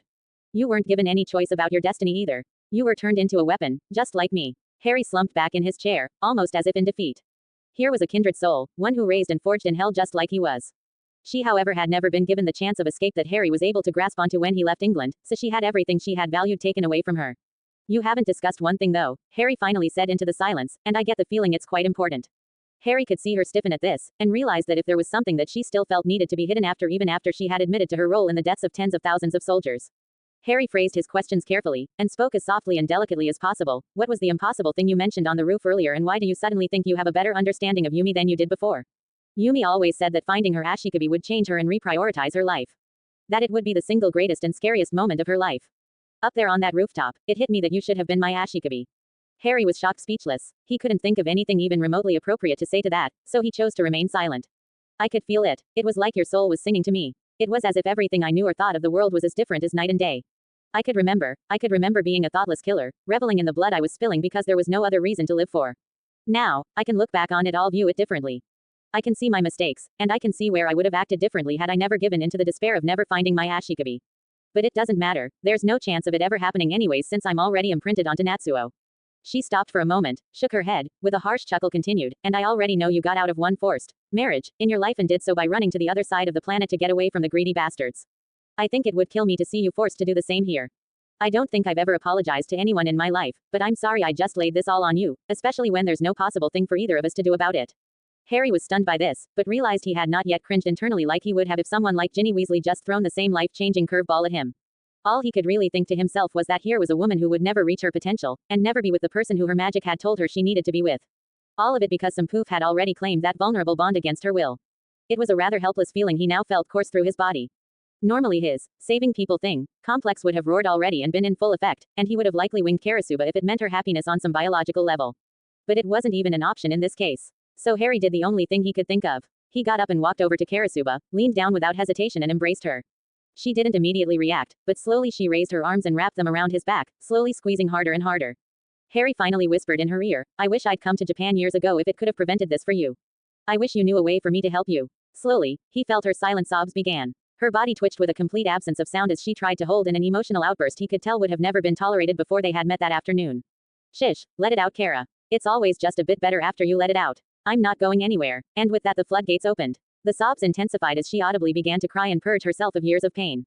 She continued for at least 15 minutes like that, the only sound in the room being her sobs and the sound of Harry's hand on her back as he slowly rubbed circles on the coarse fabric of her uniform. Eventually she calmed down enough that she let go of Harry. As she released, he reached down and kissed her forehead, then leaned in close and wiped the tears from her eyes softly with his thumbs, and whispered, There's always hope, we just have to look long enough for it to appear. She nodded, and gave a small half smile, though it definitely did not reach her eyes. She did however reach up and squeeze both of his hands that were holding her cheeks with her hands, closing her eyes as if trying to hold on to this memory for a bit longer. Eventually she let go and allowed Harry to pull back and look at her. The emotional release had definitely been necessary, but Karasuba would need to go back to her duties soon, and if Harry could return her to her proud state, he would help her do so. Let's see if she has a sense of humor that can shine through, he thought to himself. He tilted his head and looked at her with a rueful smile, You're still quite pretty even when you look like crap, you know. She snorted and sent him a glare that would make most sane people piss themselves. He quickly conjured a small handheld mirror for her before she could react and handed it to her. Here, let's fix you up, shall we? Make sure you watch. With one wave of his wand, the tear tracks were gone on her face, and another wave vanished her ruined and runny mascara and eyeliner as well. He didn't stop there, and proceeded to then restore her eyeliner to its previous state, refresh the light mascara on her cheeks, and then placed a lightly colored gloss on her lips. With a final wave of his wand, her disheveled hair returned back to somewhat resemble what it had looked like earlier in the day before she had begun to vault from rooftop to rooftop. Wow, was the highly intelligent reply she blurted out as Karasuba's mind finally caught up to what he had done. Stand up a second, he said while smirking down at her. She stood, and Harry promptly waved his arm again, the wrinkles in her clothes disappearing. Finally, with a last wave of freshening charm hit her, making her feel like she had just taken a hot bath and was wearing clean clothes. Feel better? He asked with that lopsided grin that had so infuriated her earlier in the day when they had first met, but now warmed her insides visibly. Yeah, definitely, you're hired. When can you move in? She said with a laugh, and the confident woman from earlier was present and accounted for once again.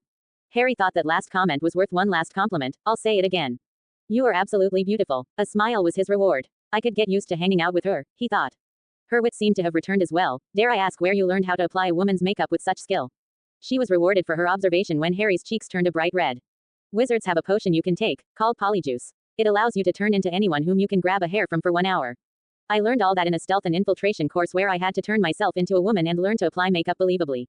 She merely stared before bursting out in laughter. Harry could only shake his head and absently run his hand through his hair. He just had to ride out his embarrassment while he tried to keep the redness from his cheeks. So what now? Was the only logical question Harry could ask to steer the conversation elsewhere. She looked shrewdly at him. Well, how abo? But whatever she was about to suggest was never finished, as a loud knock on the door suddenly interrupted her. Hey boss, let's go, it's time for training. A very loud and obnoxious voice could clearly be heard through the thick door of the apartment. Karasuba looked at Harry, with a positively feral look on her face. Care for some fun, darling? Oh, she's definitely going to be fun to be around, thought Harry. Harry couldn't help but chuckle and grin at the thought of wreaking havoc on one of her overconfident Sekirei minions and said, Sure, I haven't pranked anyone nice and good today. Let's do it. The discipline squad. The sound of knocking and yelling outside the door had somehow managed to increase in volume a moment later. Karasuba, what's going on? We've got training to get done. We're going to be late. While she stared at the door, Karasuba said in a voice clearly meant for Harry, Okay, quick rundown. Karasuba looked over at Harry and said, That's Benetsubasa. She prefers fighting hand to hand and has an affinity for earth-based attacks. Then a mischievous glint could be seen in Karasuba's eye when she said, She also hates how small her chest is and thinks her ass is too big. Harry gave a back of laughter while he dispelled the wards around the table where they had sat. I don't know if I'll sink low enough to use that, but I'll leave it on the table as an option. Want me to stay right here? Harry asked as he gestured at the table they had sat during their heart-to-heart conversation. Yeah, just play along. Her face immediately dropped into the mask of menace that dominated their talk in the tea shop this morning as she walked to the door and quickly yanked it open. Two women stood in the now revealed hallway. The first that Harry saw had whitish silver hair similar to Karasuba's, only without the imposing presence and not nearly as tall. She had overlarge metal claw prosthetics on her hands, and her body was wrapped in medical gauze underneath a tattered and well-worn kimono. This must be Haihane, he thought as he somehow mentally compared her to his memories of Tonks. She must be an amazing fighter to be capable of using those things in battle, but must lose her common sense outside of the fight and become clumsy as hell, hence why she's completely wrapped in bandages. The other woman was obviously the woman who had screamed like a banshee earlier. Harry internally snorted to himself, girl was more like it. She had obvious anger control issues, and had no sense of internal monologue. She was youthful in appearance, and had a toned body with reddish pink hair. And, Harry laughed internally, like Karasuba had said, she had a flat chest and a lot of junk in her trunk. Why are you shouting outside my door as if you think I care about what you think, Benetsubasa? It was immediately apparent who ran the discipline squad. The sentence was uttered with such loathing and malice that Snivelis himself would have smiled a vomit-inducing grin had he heard it. Karasuba was definitely an artist when it came to intimidation without resorting to actually doing all that much. Either you had it or you didn't, and she had it in spades. Benetsubasa shrunk in on herself like a kicked puppy. Haihane, unfortunately, seemed quick to demonstrate the low self-confidence Karasuba had mentioned earlier. She seemed to slump just a bit more after the verbal scolding while she looked down at her feet.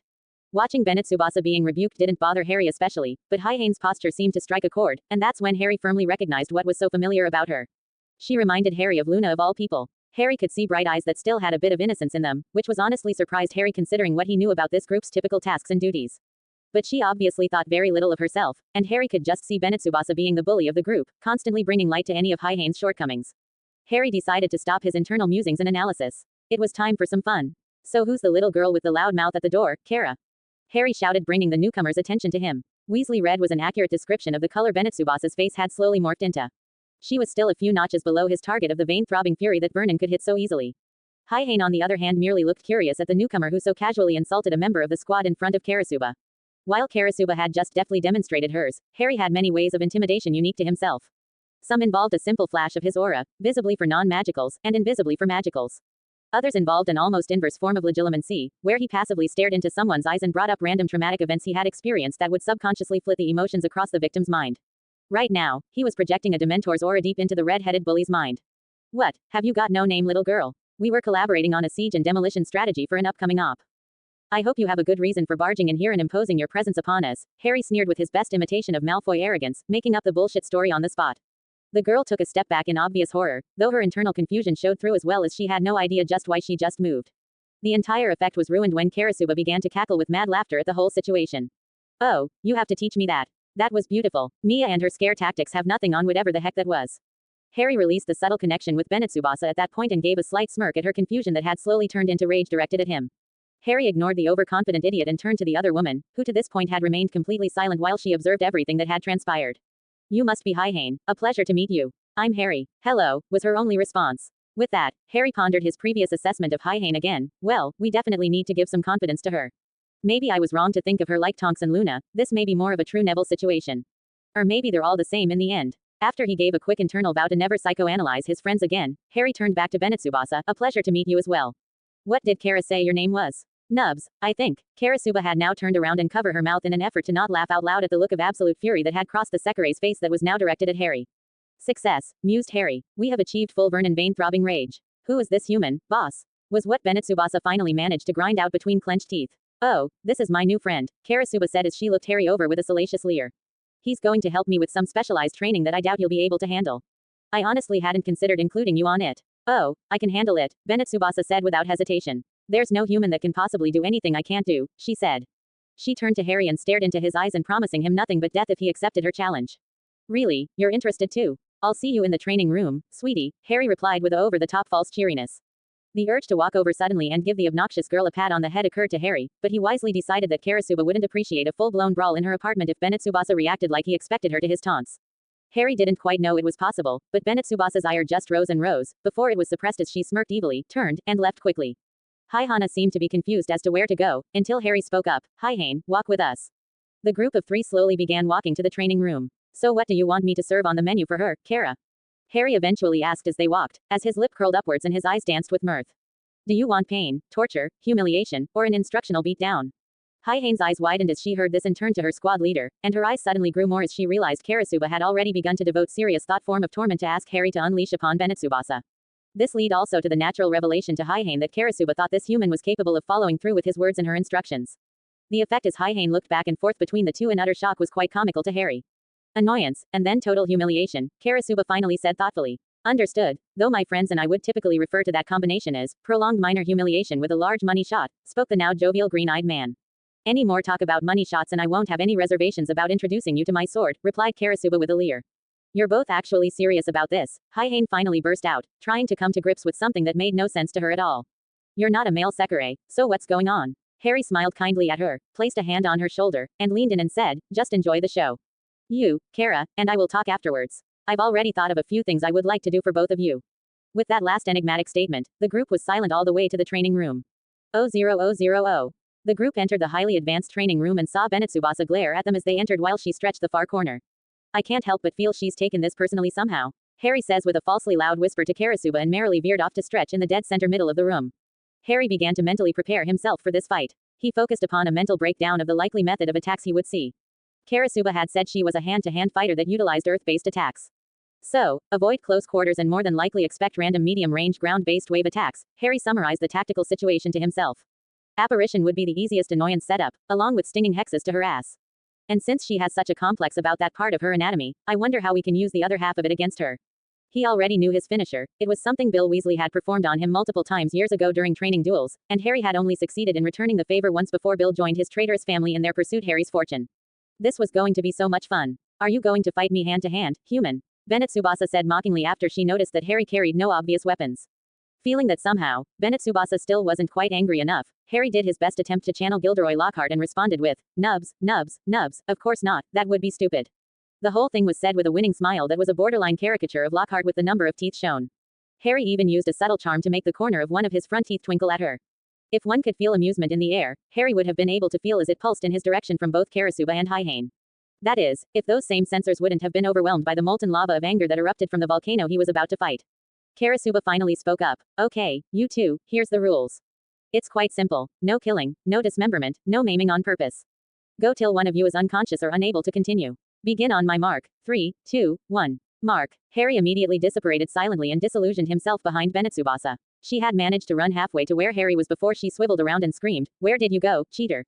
Harry threw his voice behind the girl and watched appreciatively as she made a quick turn to search for him as she listened to his taunts. Come on nubs, there's no such thing as cheating in a fight in the real world. And with that, Harry launched a wandless and silent stinging hex at the girl's ass. The loud childlike squeak of pain almost had Harry fall over in laughter, but he very wisely disapparated before a ranged shockwave blew through where he had just been standing. Another stinging hex was followed by another which infuriated the red-headed fighter even further. You know, said Harry casually after a few more minutes of randomly thrown stinging hexes and taunts. Benetsubasa was completely off balance now. Each time he threw his voice she would respond with a shockwave launched in directions nowhere near Harry actually was. I think I figured it out. I know why you can't beat me. It's your sense of balance. Your ass is so big, and your front is so damn flat. Here, let me help. He apparated directly in front of her and cast Engorgios with both hands before he popped away again. The girl's near flat as a board chest was now large enough to make a porn star jealous. She stared down in shock at what she was seeing, partly due to the added weight, and partly due to the fact there was no way her current outfit was designed with her current chest in mind as the shirt tore and left her completely exposed. You bastard, she screamed in rage and pounded the floor with both fists, all semblance of control completely lost now.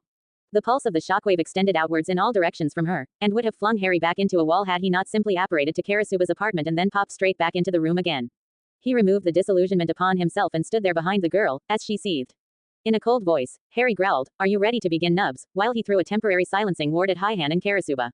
Benetsubasa turned and threw another shockwave at Harry, but he'd already apparated again, but this time it was different. Powerful wizards could apparate very close to what would be considered absolute silence as they grew older and more settled into their magic. However, they also had the capability to completely overpower the teleport, making a crack so loud it could burst nearby eardrums on occasion. Which is exactly what Harry tried to do. The floor shook, just like one of Benetsubasa's earthquake attacks. It wasn't enough to knock her down, but combined with her now off-kilter center of gravity, it definitely distracted her. Harry appeared directly in front of her, petrified her, and threw out a bank of fog that began to swirl in the room around them. When the fog cleared 10 seconds later, Karasuba and Haihane couldn't believe the sight in front of them. Benetsubara was in a bright orange clown suit, with pale white makeup covering her whole body wherever it was exposed. She had large red shoes, with a button red nose, topped with a frizzy wild rat's nest of electric purple hair. The final and most flashy part of the loudmouth's new charmed appearance was the neon sign that flashed above her head in letters that pulsed the phrase, "Why so serious?" in multicolored fiery letters. "Do you yield?" Harry asked casually to the girl, who of course couldn't move other than through her eyes, which shot lasers at Harry. Harry snapped his fingers. "Oh silly me, I forgot, you can't move, can you?" "Here you go." Harry haphazardly waved a hand at the femme clown's mouth, and asked again, "Do you yield?" "I'll never yield to a damned monkey, do you hear me?" She raged in a high-pitched helium-filled voice that leaving Harry to wonder if he had ever been less intimidated in his life by a threat from an opponent. Having failed to come up with a less scary villain that he had faced in combat in his life, Harry cocked his head and smiled. "Perhaps I should put things in perspective for you," and with that, Harry conjured a full-length mirror and finally allowed the unfortunate fighter to see just what had put her fellow members of the discipline squad on the floor as they laughed like hyenas. The blood-curdling high-pitched scream that met their ears made all three other people in the room flinch as it registered to Bennett Tsubasa who exactly she had just looked at. "Enough," Harry finally said and stunned the girl. He absent-mindedly released the body bind so she fell rather ungracefully onto the floor. Harry walked over to Karasuba and knelt like a knight in front of his queen and asked, "Have I accomplished my mandate, fair lady?" The two women merely looked at each other, and doubled in laughter again at the spectacle. Harry stood up, looked at Hyehain, and grinned evilly like a Cheshire cat. "So, you're next, Hyehain." The silver-haired woman's laughter died immediately and she looked like she had just sucked on a lemon. The only intelligible thing Harry could make out from her stammered and stuttered reply was, "Clowns, insane, boobs." This just caused Karasuba to laugh even harder, and even Harry couldn't hold his face any longer and his laughter joined Karasuba's. "Okay, enough fun. I believe I said I would do something for you, Hyehain, no?" The woman could only nod apprehensively, since she had no idea what the crazy man who teleported around the room could possibly do for her. Karasuba finally recovered enough to listen in, though every time she glanced behind Harry the sound of her giggles would fill their ears like a 5-year-old on a sugar high. All of the randomness was about to approach a level just on the other side of too much for Hyehain, and Harry could tell her efforts to remain calm in the face of her suddenly increased levels of stress had begun to erode. "Well, here's the story," Harry said as he sat down with his legs crossed in front of Hyehain and Karasuba, where he then threw out his standard wards around them to ensure privacy. Harry began, "I ask that you bear with me here, this whole explanation leads somewhere. Very long story short, I'm a wizard. There are hundreds of thousands of us, all over the planet, hidden for our own safety." Harry held out his hand. "We can control fire," and as he said this a small flame appeared in Harry's hand. Water, the flame froze into a perfect ice sculpture of flame. Air, a light breeze began to pass by the three of them, and earth, Harry threw the piece of ice into the air and transfigured it into a piece of stone and caught it. "We can destroy." Harry threw the stone and blasted it with a silent wandless reducto, turning the stone into pieces of sand and dust. Then Harry looked directly at Hyehain and said, "And we can heal." Harry reached out and touched the bandages exposed just past the massive gauntlets she wore. "Why do you wear these bandages all over your body?" Hyehain flinched, and looked at Karasuba, who simply nodded. Harry wasn't sure if this action had just granted her permission to speak, or the encouragement to trust him, but he wasn't going to complain if it got Hyehain to talk to him. She looked down. "I accidentally cut myself, a lot, with my blades. It's usually the same places over and over again. A lot of them get infected, and most scar or leave holes and pieces of myself missing as they heal." "So you bandage your entire body in order to hide yourself? The cuts and the scars?" Harry reached over and lifted her chin, so she would look him in the eye. "If I could heal you, if I could make it so the blades don't cut you anymore, would you still use the bandages?" Eyes widened in disbelief at the possibilities offered by the question. "No, I wouldn't, but that's not possible." With the certainty that he now had her, Harry simply smiled his Potter smile, and said, "Of course it's not possible, it's magic," and waved his arms comically in the air. "Come on, let's fix you up. First, let's get you out of the gauntlets and these bandages. Set the gauntlets over there, we'll deal with them after this." She walked over to a nearby wall and set the gauntlets down. Returning to Harry cautiously, she waited for what was next. "Okay, do you trust me? Take off the kimono and the bandages." Turning to Karasuba, he asked, "Kara, please don't kill my friend as I summon him in."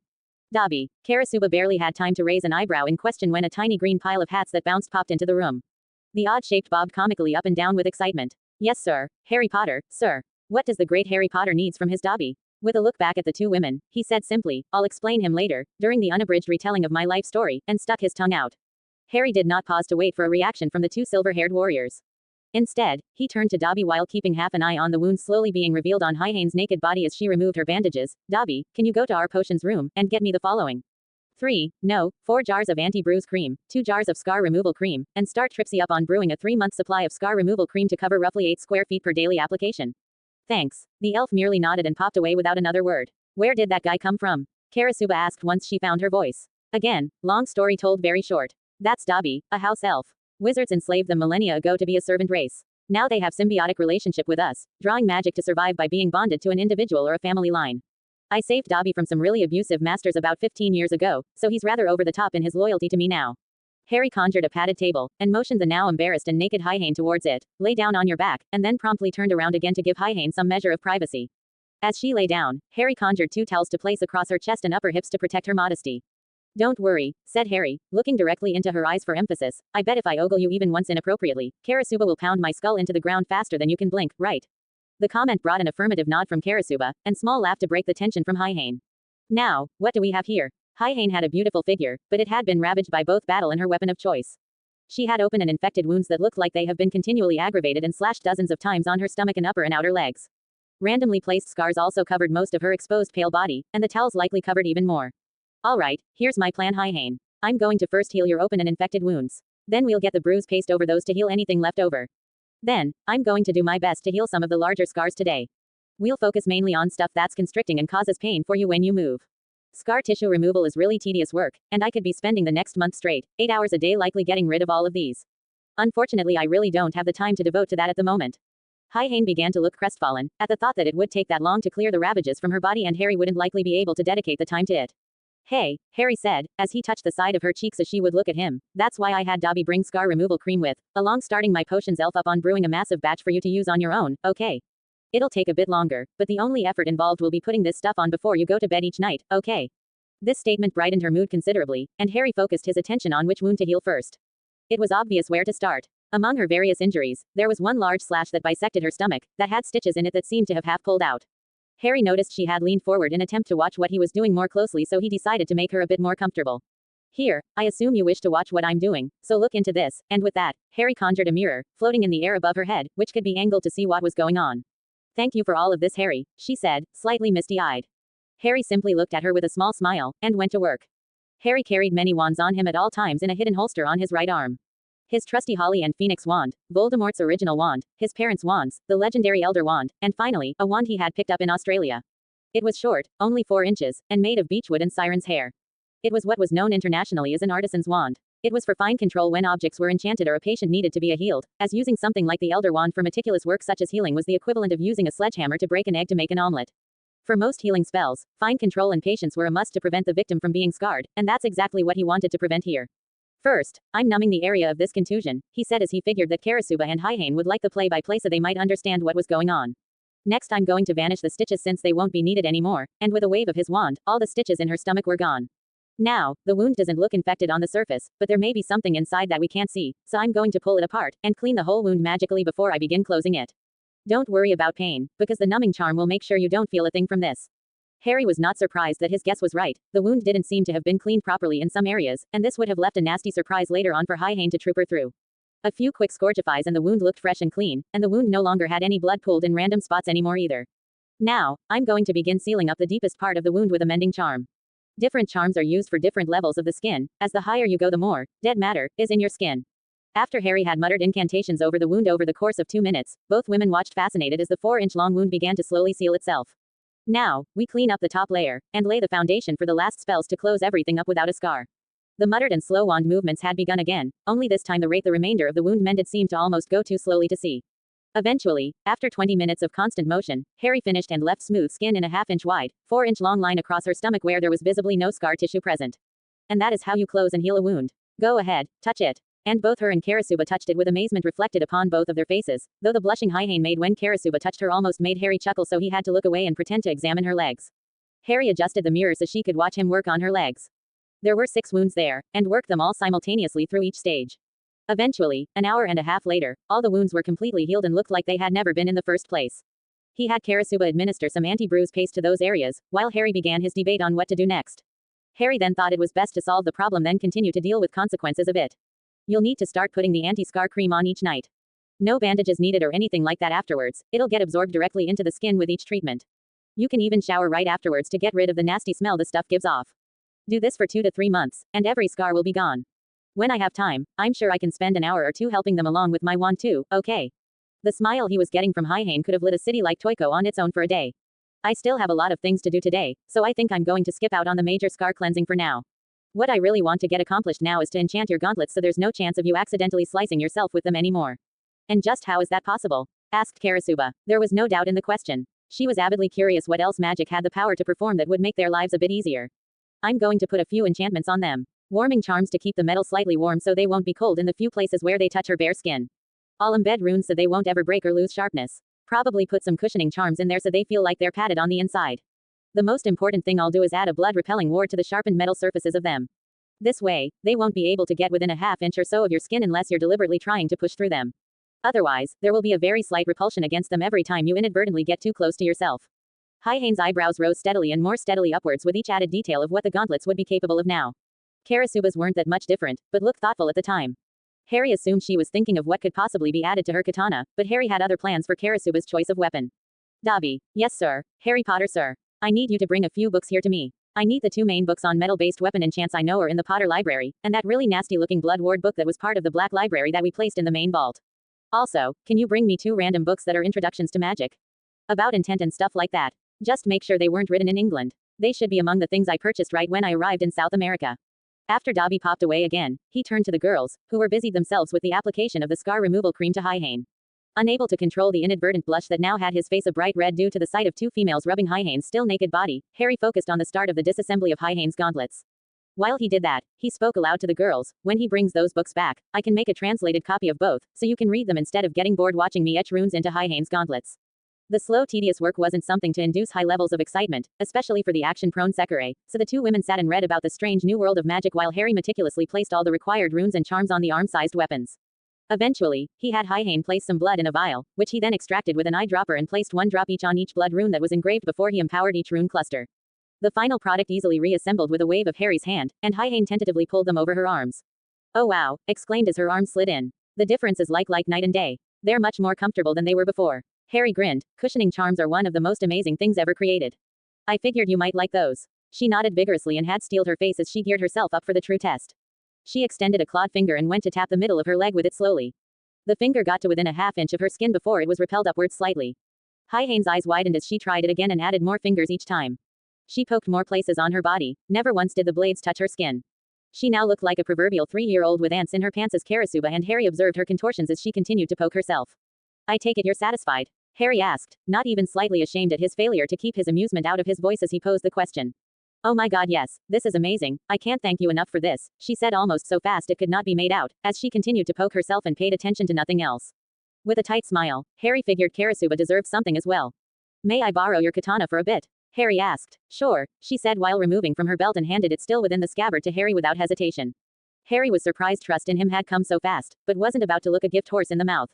He grinned mischievously and called, Dobby, who returned and greeted him with his standard introduction, yes sir, Harry Potter, sir. Harry, however, did not want this order heard by Karasuba, and placed a muffliato charm to silence his conversation. Dobby, I want you to go through the Potter and Black armories, and see if there are any swords in there similar in size and shape to this katana. If there are, bring them and each of their Book of Deeds entries back here. Also, can you bring me 2 necklaces? The supply I keep on me in my traveling trunk is running low, and I think I'll need them. Yes sir, Harry Potter sir. Won't take but a moment, and he popped away with Karasuba's sword. Harry looked at her and smiled with a twinkle in his eye while she nervously looked at him. He knew she wondered why he had the sword taken away somewhere rather than enchanted here himself. Just be patient a few minutes, Kara, then you'll see. After 5 minutes, Dobby returned with the sword, but was accompanied by 3 other Potter and Black elves. Each elf was carrying a katana, housed inside scabbards of wildly different design. One was as plain as the Karasuba scabbard, and the other 2 could be fit for kings. Harry took the swords and placed them on the table, then turned to the elves and said, Thank you Dobby, Hafni, Rio, Scooby. That was excellent work finding these and their deeds. With their mission completed, the elves popped away. He opened the book and gave no acknowledgement to Karasuba's raised eyebrow. He needed to know where these swords came from and what kind of enchants were on them. It certainly wouldn't do if one carried any sort of curse. The Book of Deeds on each one was quite thorough. All 3 had been taken in the late 1300s by the Potter family after a massive battle in Eastern Europe. The Potters led the charge, and were allowed their pick of the spoils of war taken from the defeated enemy troops. The 3 swords were goblin-made, and commissioned for mercenaries from the Far East who had been hired by the now defeated Dark Lord that had instigated the battle. The Potter head of family present, a Richard Potter, thought the swords were highly unique and would look good in a place of honor in the family armory, since they were not of the broad or short sword variety that was more prevalent in Europe at the time. Richard had made inquiries at Gringotts at the time, and the Asian branches of Gringotts had provided all the details of the weapons, including their original crafters, and who their rights were sold to.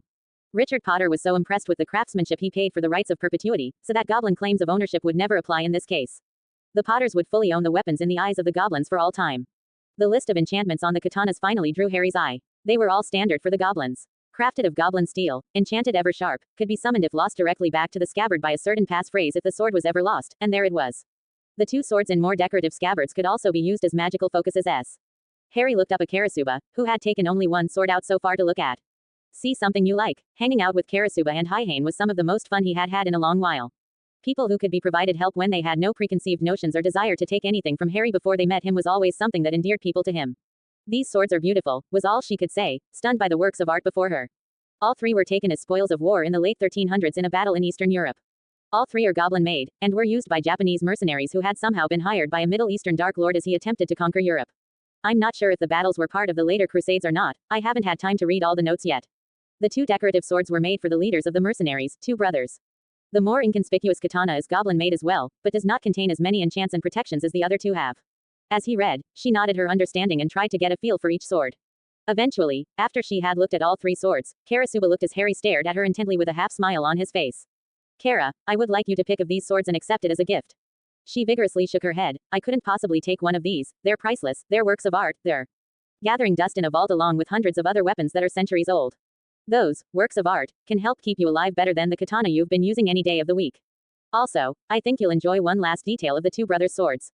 Harry walked over and unsheathed one of the decorative swords. It had an inlay of feathers along the blade, which seemed highly appropriate given the meaning of Karasuba's name.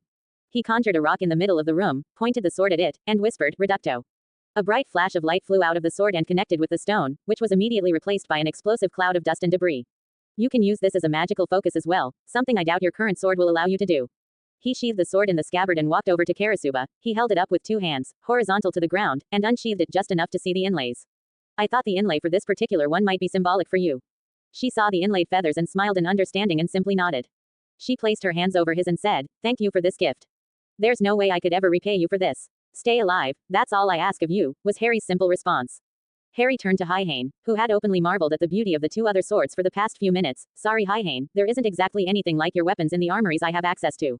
Maybe at some point we can commission the goblins to make you a pair of those. The smile she gave was immediately followed by a pulse of the Vila-like compulsion that Karasuba hit Harry with earlier. Haihane, can you calm down a bit, maybe clear your mind? Harry groaned as he reached up and grabbed his forehead. Karasuba instantly recognized what was happening as well, and attempted to get Haihane to focus her mind on something other than Harry while she explained just exactly she had done. After a minute or two, after she had calmed down her feelings a bit, Haihane said while she gestured at the gauntlets she held loosely in her hands, Well, let me keep these for a while before you spoil me even further, she said, before she turned back to gaze at the swords and collect her thoughts on what had just transpired between the two of them. Harry nodded with understanding, and decided to give his last two gifts out before making a hasty retreat for the day to collect his own thoughts. Whenever I meet people around the world, I always use that translation charm to talk to them. However, it can get annoying staying in contact with them half a year later when we don't actually have any languages in common to communicate. So, I began making these necklaces for people I really wished to stay in touch with. I've only ever given them out to the few friends I keep in touch with in England and France. I had Dobby bring one for each of you. The chain is unbreakable, so it can't be ripped off of your neck, and there's also a cushioning effect on it as well, so no one can hurt you by getting the necklace caught on something either. The most important thing is that it will permanently cast the translation charm you have on you now whenever you wear it. This way you'll never have to worry about not understanding me, or any other person you ever meet for as long as you wear those necklaces. He handed the two gold necklaces over, each one with a medallion embossed with the Potter family crest upon it. That's my family crest on the medallion. Each looked up at that, trying to ponder the significance of the gesture. Normally in the past it would mean that each of you would be brought under my family's protection, etc. But I think most people need protection from the two of you. All three chuckled at this. He looked at his watch and discovered to his dismay it was now 3 in the afternoon, leaving him little time to get a few other things he wanted done before going to the hotel tonight. Well, I don't want to impose on you both for the rest of the day, and I'm sure at some point people are going to have questions about Nubs over there. This brought a fresh round of giggles, since Bennett Tsubasa still had not moved from where Harry had stunned her earlier. Getting serious, Karasuba asked, How do we contact you again? If you think I'm letting you walk out of here without ever seeing you again, you're crazy. Smiling broadly, I simply said, Dobby. Yes sir, Harry Potter sir. What can's Dobby do for Harry and his missuses? The addition at the end of the greeting caused both women to look sharply at Harry with eyes wide open. Harry smirked. Like I said, those necklaces mean you are under the protection of House Potter. You can call Dobby or any of the other elves in my employ to you at any time to help with something, though I would appreciate if you only asked him to pass messages back and forth for now. He can find you at any time or place, and help me get to you. So if you need me for anything, let him know, and if I'm not too busy, I can be at your side in seconds. Both girls jumped at him, crushing him with hugs that caused Harry to think, Hagrid's hugs have nothing on these two. Falling birds from the sky. Harry had apparated directly from the training room at the MBI building to his hotel room to drop off some of the things he had picked up before his introduction to Karasuba that morning. The more he thought while he cleaned up in the shower, the more he figured if something did happen long-term with Haihane and Karasuba, he should get a local presence here in town. He asked his head financial management elf Rio to contact the gnomes about a transfer of money to a non-MBI-owned bank and to then purchase a large property within the Tokyo city limits. He would then have the local Gringotts Asia branch contacted so the property could be magically expanded on the inside and then warded to hell and back. With that taken care of, and an estimate of 2 to 3 days tops for results to appear, Harry found himself now in a market district adjacent to a local university. He was looking for a place to get food while he pondered the information dump about Sekureis he had received that morning and afternoon. He finally spotted a cafe that showed promise in the distance while he passed a large group of students who had created a mild scene as they loudly squabbled over grades posted on a public board. Rather than fight his way through the crowd, Harry simply put up a large muggle-repelling ward on the scoreboard that would last 5 minutes, which instantly dispersed the crowd and allowed him through. They would all remember the need to get their grades from the board after the ward collapsed when Harry was long gone from the area. While the crowd began to disperse without any further incidents or need for, he mentally reviewed what he knew of the Sekirei bonds Karasuba had described to him. This Sekirei bond seemed to be very similar to the type of soul bond which Vila used to find their life mates. The main difference was that multiple Sekireis could link to the same Ashikabi. But there were additional differences that left them more dissimilar to the standard soul bond between a witch and wizard. With soul bonds, if one person died, the second died within seconds. The Sekirei bond seemed to be only half of that. If the Sekirei died, there did not seem to be any visible effect on the Ashikabi beyond the likely psychological trauma that would occur. However, if the Ashikabi died, all Sekirei bonded to the Ashikabi died as well. What had really sparked his interest was the idea that Karasuba and Haihane were not properly bonded to their Ashikabi. First of all, their Ashikabi was homosexual, and had not seemed to share an ounce of affection with them. Second, and most important, they had been forcibly bonded against their will. So the bond, while it existed, was terribly weak. Through his shared with Fleur after her divorce, Harry had heard many horror stories of Vila taken against their will and forcibly bonded to a wizard through rituals. Fortunately, those bonds could be shattered later if they met someone they considered their true mate. Harry would have to proceed carefully here, maybe even contact Fleur to get some advice if he got too far over his head. It was considered extremely bad form in the magical world to ignore a bond with a magical being when the bond has been initiated. It can lead to mental illness, madness, and even the death of the magical being. The upside of this is that once a true magical bond forms, and the two individuals do not get along, they can go their separate ways with no consequences to their lives or magic. A weak bond would be formed, that could later be overridden if either being encounters another person with the capability to become their true mate. If Harry found himself in the position where he had to bond Kara and Haihane, he would do so, but he needed to make sure they would be safe first. They worked directly for the scum behind this ominous Sekirei plan, and Harry wasn't going to half-ass jump into something if it put either of them at risk if he proceeded too quickly. Harry's Gryffindor instincts which urged him to leap before he looked had died years earlier when he found someone other than himself involved.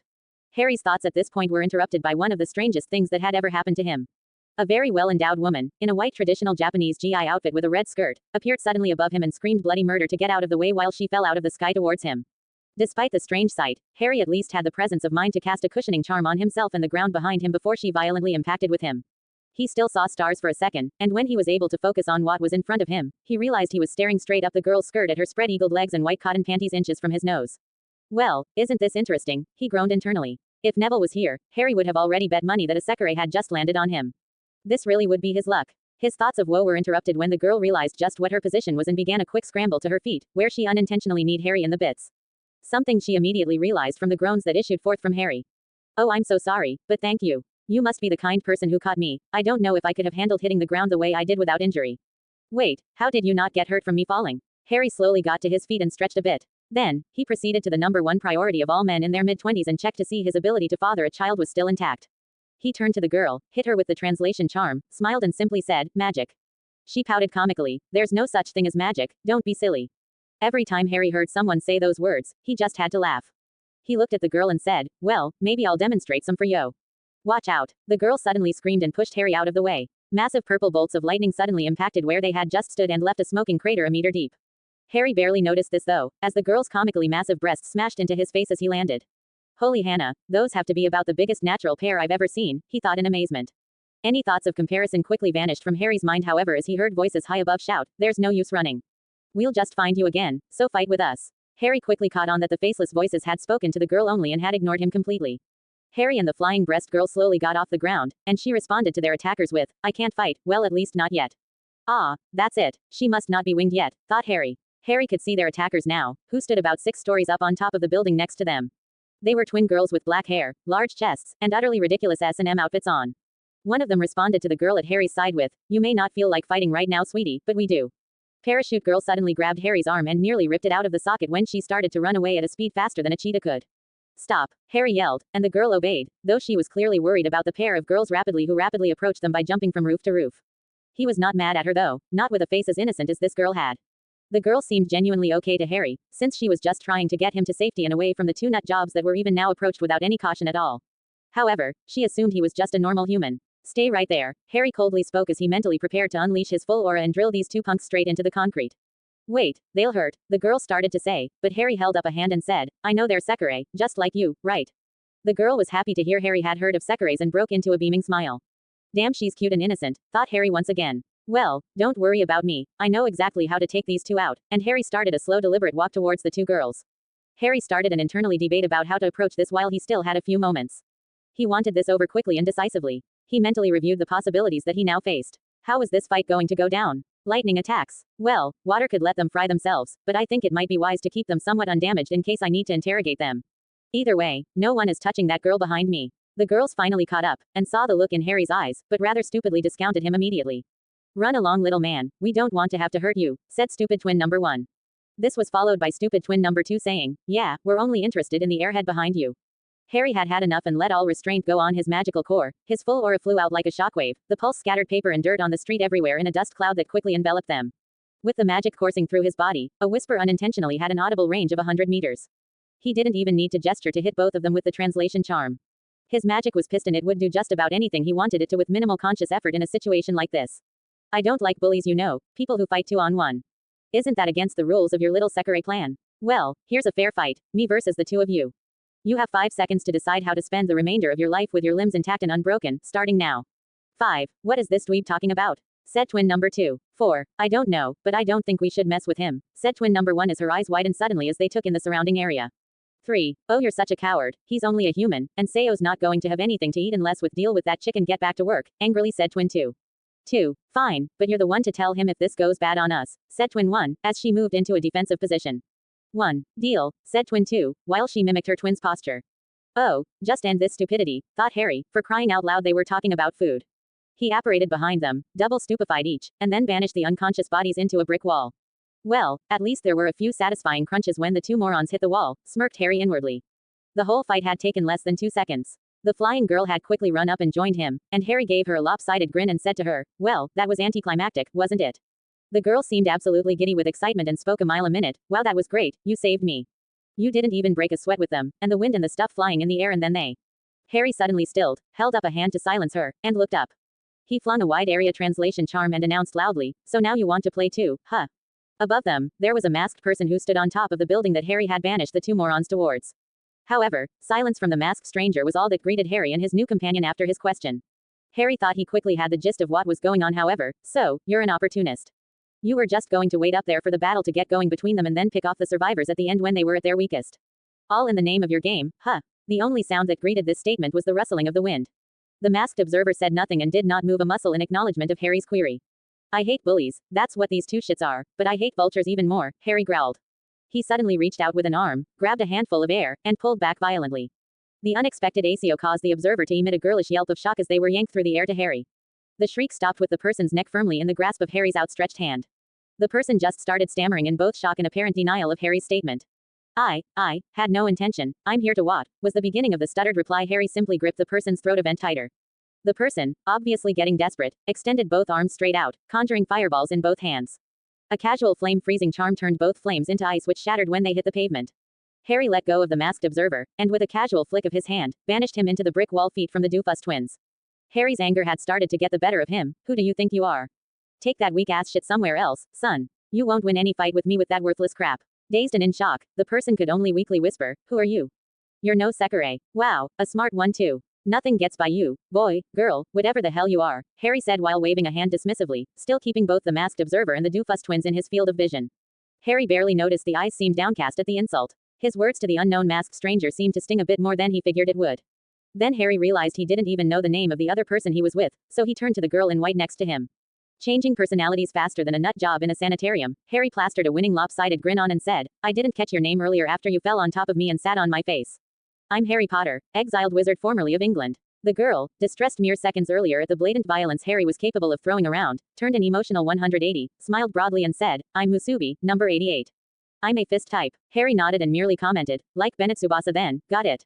Harry was about to continue his verbal sparring with Black Mask when the strongest wave yet of Bila-like allure smacked him upside the head, all of it emanating from Musubi. Now is not the time to start making out with a chick, thought Harry while he slammed down his occlumency shields with all the concentration he could possibly muster. Musubi, you don't need to say it, I felt it. You want me to be your Ashikabi, right? She beamed and nodded eagerly. Well, let's deal with these 3 idiots first, and then we can talk about that later. Okay. With that, Harry fell back upon an old marauder's standby he had read about in his father's journals. What do you do when confronted by someone you don't know will be an enemy or ally? Mock them repeatedly until they prove themselves otherwise. I'll just call you Pat, okay? You can be a boy or girl. This way I don't get in trouble when I eventually figure it out. I can just keep calling you that. The person's eyes narrowed. The name is Homura. Harry was hitting a groove, however. Nah, I like Pat instead. Vultures and opportunists don't deserve real names. Besides, you didn't even proudly give me your number like Musubi did here. I'm sure there's even a dance routine that's supposed to be in there too as you announce it, right? At this insult, Homura slumped his shoulders in defeat. Number 6. Number 6, Imagine that. Little, only meeting 2 single digits in the same day. What a small world, Harry sneered. It was a typical tactic for Harry, learned straight from the best. Give some half-useless information out, and gauge and see what kind of reaction it got. Shock at that statement definitely crossed the man's exposed face. Harry's legitimacy got flashes of a few people, before the masked wonder's mind connected Harry's mention of Benetsubasa to the discipline squad, and then an image of Karasuba stayed front and center in the person's thoughts. Harry assumed the other faces he saw flashes of were the other low-digit Sekirei he hadn't run into yet. Turning to Musubi, Harry smiled. So Musubi, old pal, what do we do with these 3 hooligans? Homura interrupted. They're the lightning twins, gesturing at the unconscious girls to his side. Hibiki and Hikari. They're only interested in eliminating unwinged Sekirei. They're taking out the competition before they get winged and get stronger and are a threat to them. The moment number 88 is winged, they won't bother her anymore. Despite the information, Harry couldn't resist. This guy's girls' buttons were so much fun to press. And what about you, Pat? The flash of rage was followed by a burst of fire. It had barely begun forming before it was instantly quenched with the aquamenti that Harry drenched Homura with from head to toe. Homura was left leaning against the wall, soaking wet with steam rising from him. It's all fun and games until someone's knickers get soaked, said Harry as he waved a solitary finger back and forth in front of Homura's face. Silence reigned as Homura simply glowered at Harry. Screw this, I still haven't eaten. Time for my own brand of intimidation, thought Harry in frustration as he flared his aura and simply stared into Homura's eyes while he replayed a memory of being crucioed by Voldemort in his mind. Answer the question, Pat. What's number 88 to you? Homura's eyes widened like saucers, and Musubi took an involuntary step back and squeaked out an involuntary eep. Homura had quickly realized just how dangerous his situation was and the amount of life-threatening trouble he was potentially seconds away from. He quickly blurted out, I was tasked to be a guardian, to protect unwinged Sekirei from those who would take advantage of them. I try and stop them from being attacked them in groups when they're unwinged, or by stopping unworthy Ashikabi attempting to forcibly wing them. The legitimacy scan Harry had just slammed through Homura's eyes verified everything Homura just said. Harry dropped the aura, smiled the good old lopsided Potter grin, and patted Homura lightly on the cheek. See Pat, that wasn't so bad. All you needed to say was that you were a good guy. With a casual wave and an utterance of finite, Homura felt his ability to move return to him. Stand up, Harry ordered Homura. Homura reluctantly did so, and with another wave of Harry's hands, Homura's clothes and hair were dry. Harry turned and walked over to Musubi, smiled, and placed an arm around her shoulders. Now, good lady, what do you suggest we do about Tweedledee and Tweedledum here? Harry thought for a moment, before he felt his inner marauder kick in. With a sudden snap of his fingers and a roguish smile, he turned to Homura. Can they electrocute themselves? I know they can both throw electricity around. What happens if they hit each other with it? Homura pondered this for a few seconds and said, I've seen them toast each other before in battle, so it's possible. They're just like their Ashikabi. The two of them aren't exactly bright. After a quick chuckle at his own creativity, Harry waved an arm as both twins rose in the air and turned around, their wrists crossed behind their backs. With another wave of his hands, 2 pieces of cloth were conjured and wove themselves around their wrists, which left the twins bound securely as they floated in the air. Then, after he placed them unceremoniously on the ground, he conjured a copper wire and lightly wrapped one of their fingers each in with it. Harry enjoyed watching both Musubi and Homura shake their heads in disbelief at the casual display of powers they had never encountered before. Harry told the two, I figure it'll take a few seconds or maybe even a full minute or so to burn through those cloth ties on their wrists. In the meantime, they toast each other through the wire, as our fiery friend just referred to it. Harry noticed they both seemed to be rather shocked by what he was going to make the two endure as punishment for their crimes. Seeing their reactions, Harry winced internally. Well, time to get on my soapbox, thought Harry. Would you rather I ask Musubi take each of their crests and eliminate them here and now, Homura?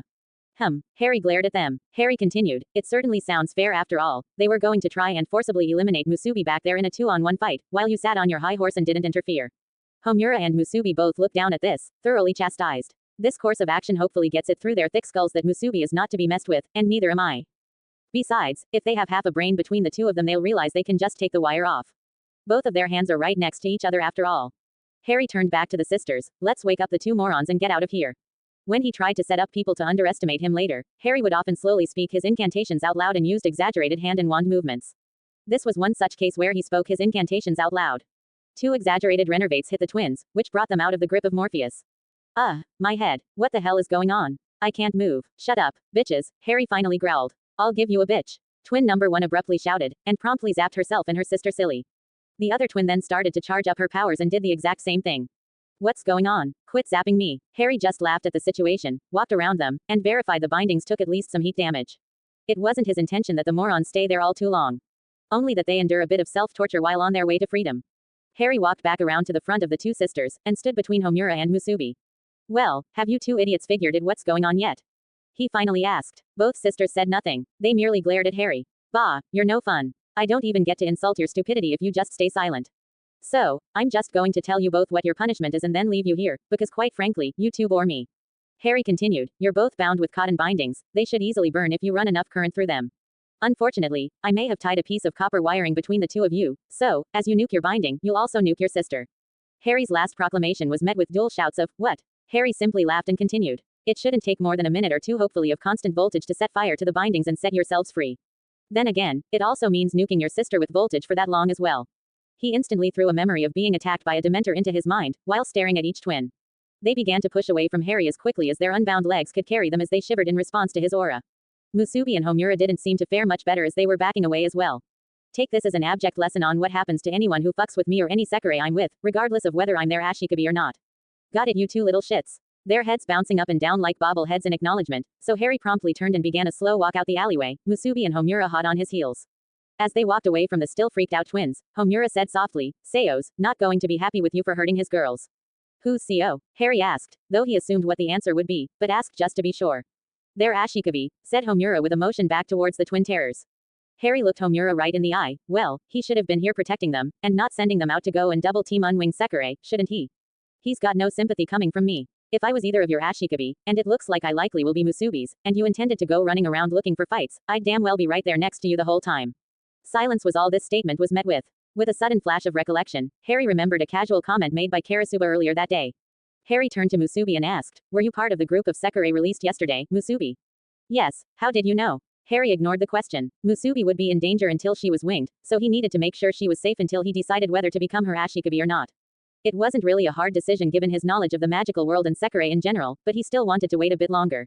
Where are you staying now? She looked downcast suddenly. I don't have anywhere to stay, or any money, or food. I was so excited when it was announced yesterday that I finally got to leave the MBI building and find my Ashikabi that I forgot my MBI credit card. So, I've just been looking for my Ashikabi, and was drawn this way. That's when I ran into those two girls. She had stopped moving and looked forlornly down at her feet. She looked like she'd aged down to a 10-year-old girl in stature. The weight of the whole world on her shoulders, and she had nowhere to go. Suddenly, she looked at Harry, desperation and hope clearly in her eyes. Would you be my Ashikabi, Harry? He had half expected her to ask this after what happened in the alleyway, it just wasn't something he expected to have to answer this so quickly. Was every Sekirei that he met going to want to bond to him? He whined internally in his head. You'll need to hear what my life has been like first, Musubi. I'm not sure if you'll want me after you find out. And I would want you to know before I agree to it. Why, what's wrong? How can I help you? Harry couldn't help but smile ruefully at her enthusiasm. I will tell you, later. I promise. Harry turned to Homura. Hey Pat, oh guardian of repressed Sekireis. Harry figured that he had made some progress with the masked dude, because he wasn't getting angry anymore. All that this last quip had elicited from him was an eye roll. If you're tasked with keeping watch over and helping the newbies, does that also imply there's a super secret newly released Sekirei sanctuary out there Musubi can go to for shelter? Homura looked at Harry, as if some internal battle were being waged in his mind. Then he finally said, yeah, there's someplace I can take you, both of you in fact, if you want. I actually stay there as well, but I go by the name of Kagari while there. Please respect that. The side of Harry's lip pulled upwards, he couldn't resist that one. Sure Gary, whatever you say. Twitch. And there it is. Homura had gone down the path of nervous tick eye twitching. Harry's day was now complete. Getting veins to pop out of people's heads was nothing. But a nervous tick, that took skill. Harry called over his shoulder, what and where exactly is this place we could be going to? It's an inn in the north part of the city. It's called the Azumo Inn and is run by an old friend named Mia, said Homura casually. Harry abruptly stopped, turned, and narrowed his eyes at the mention of the name of the woman who was likely the one who had put his Kara through so much pain in her life. Whoa big man, she's, my, Kara now. Harry yelled at himself. Today has messed with my head worse than I thought.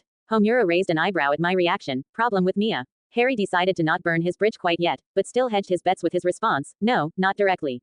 I know someone who does though. I'll hold my judgment on her for now. She's done nothing to me, yet. The group continued walking, now on the street. So how are we getting there? Walking. Or you have a faster way of getting there. I can carry you Harry, volunteered Musubi cheerfully, if Kagari leads the way that is. I actually don't need to be carried, as lovely as that sounds Musubi.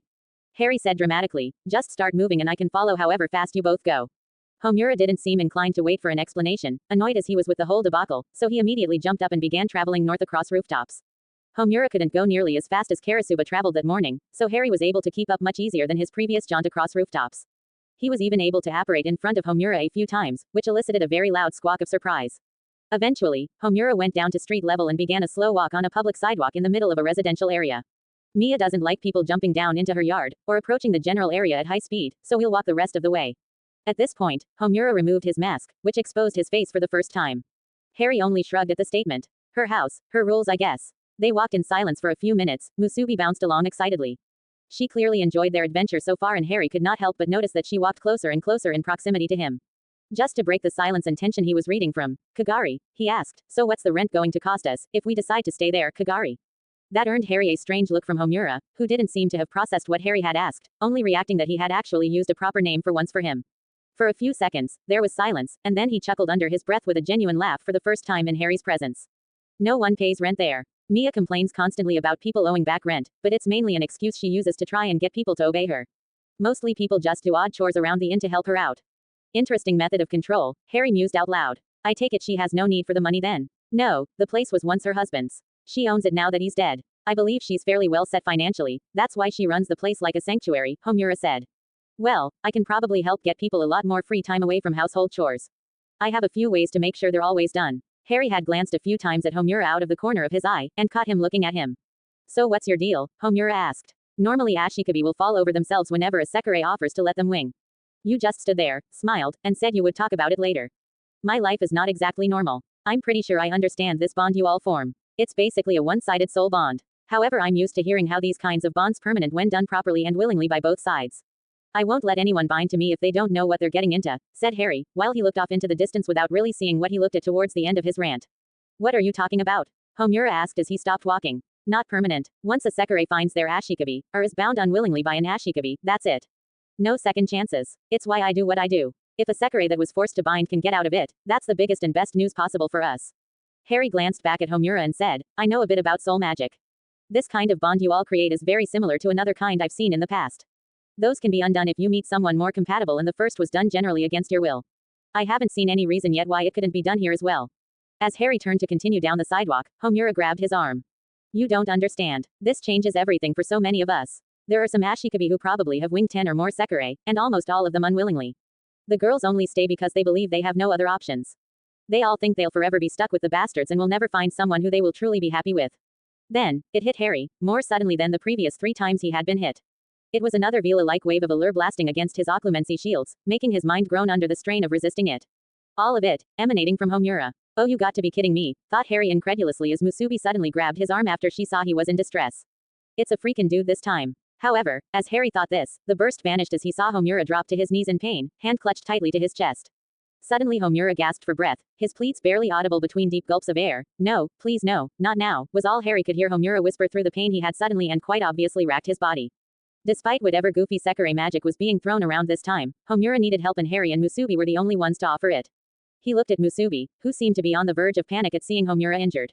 Come on Musubi, Kagari's hurt. I can fix him up probably when we get to Mia's place, but we got to move, and with that statement Harry picked Homura's surprisingly light body and broke out into a run. Stay with me Homura, stay awake, don't you lose consciousness on me. The two ran another block with Homura before they barged through the closed front gate of the Azumo Inn. The owner, Mia Asama, saw their approach and stared incredulously as the odd group ran onto her property.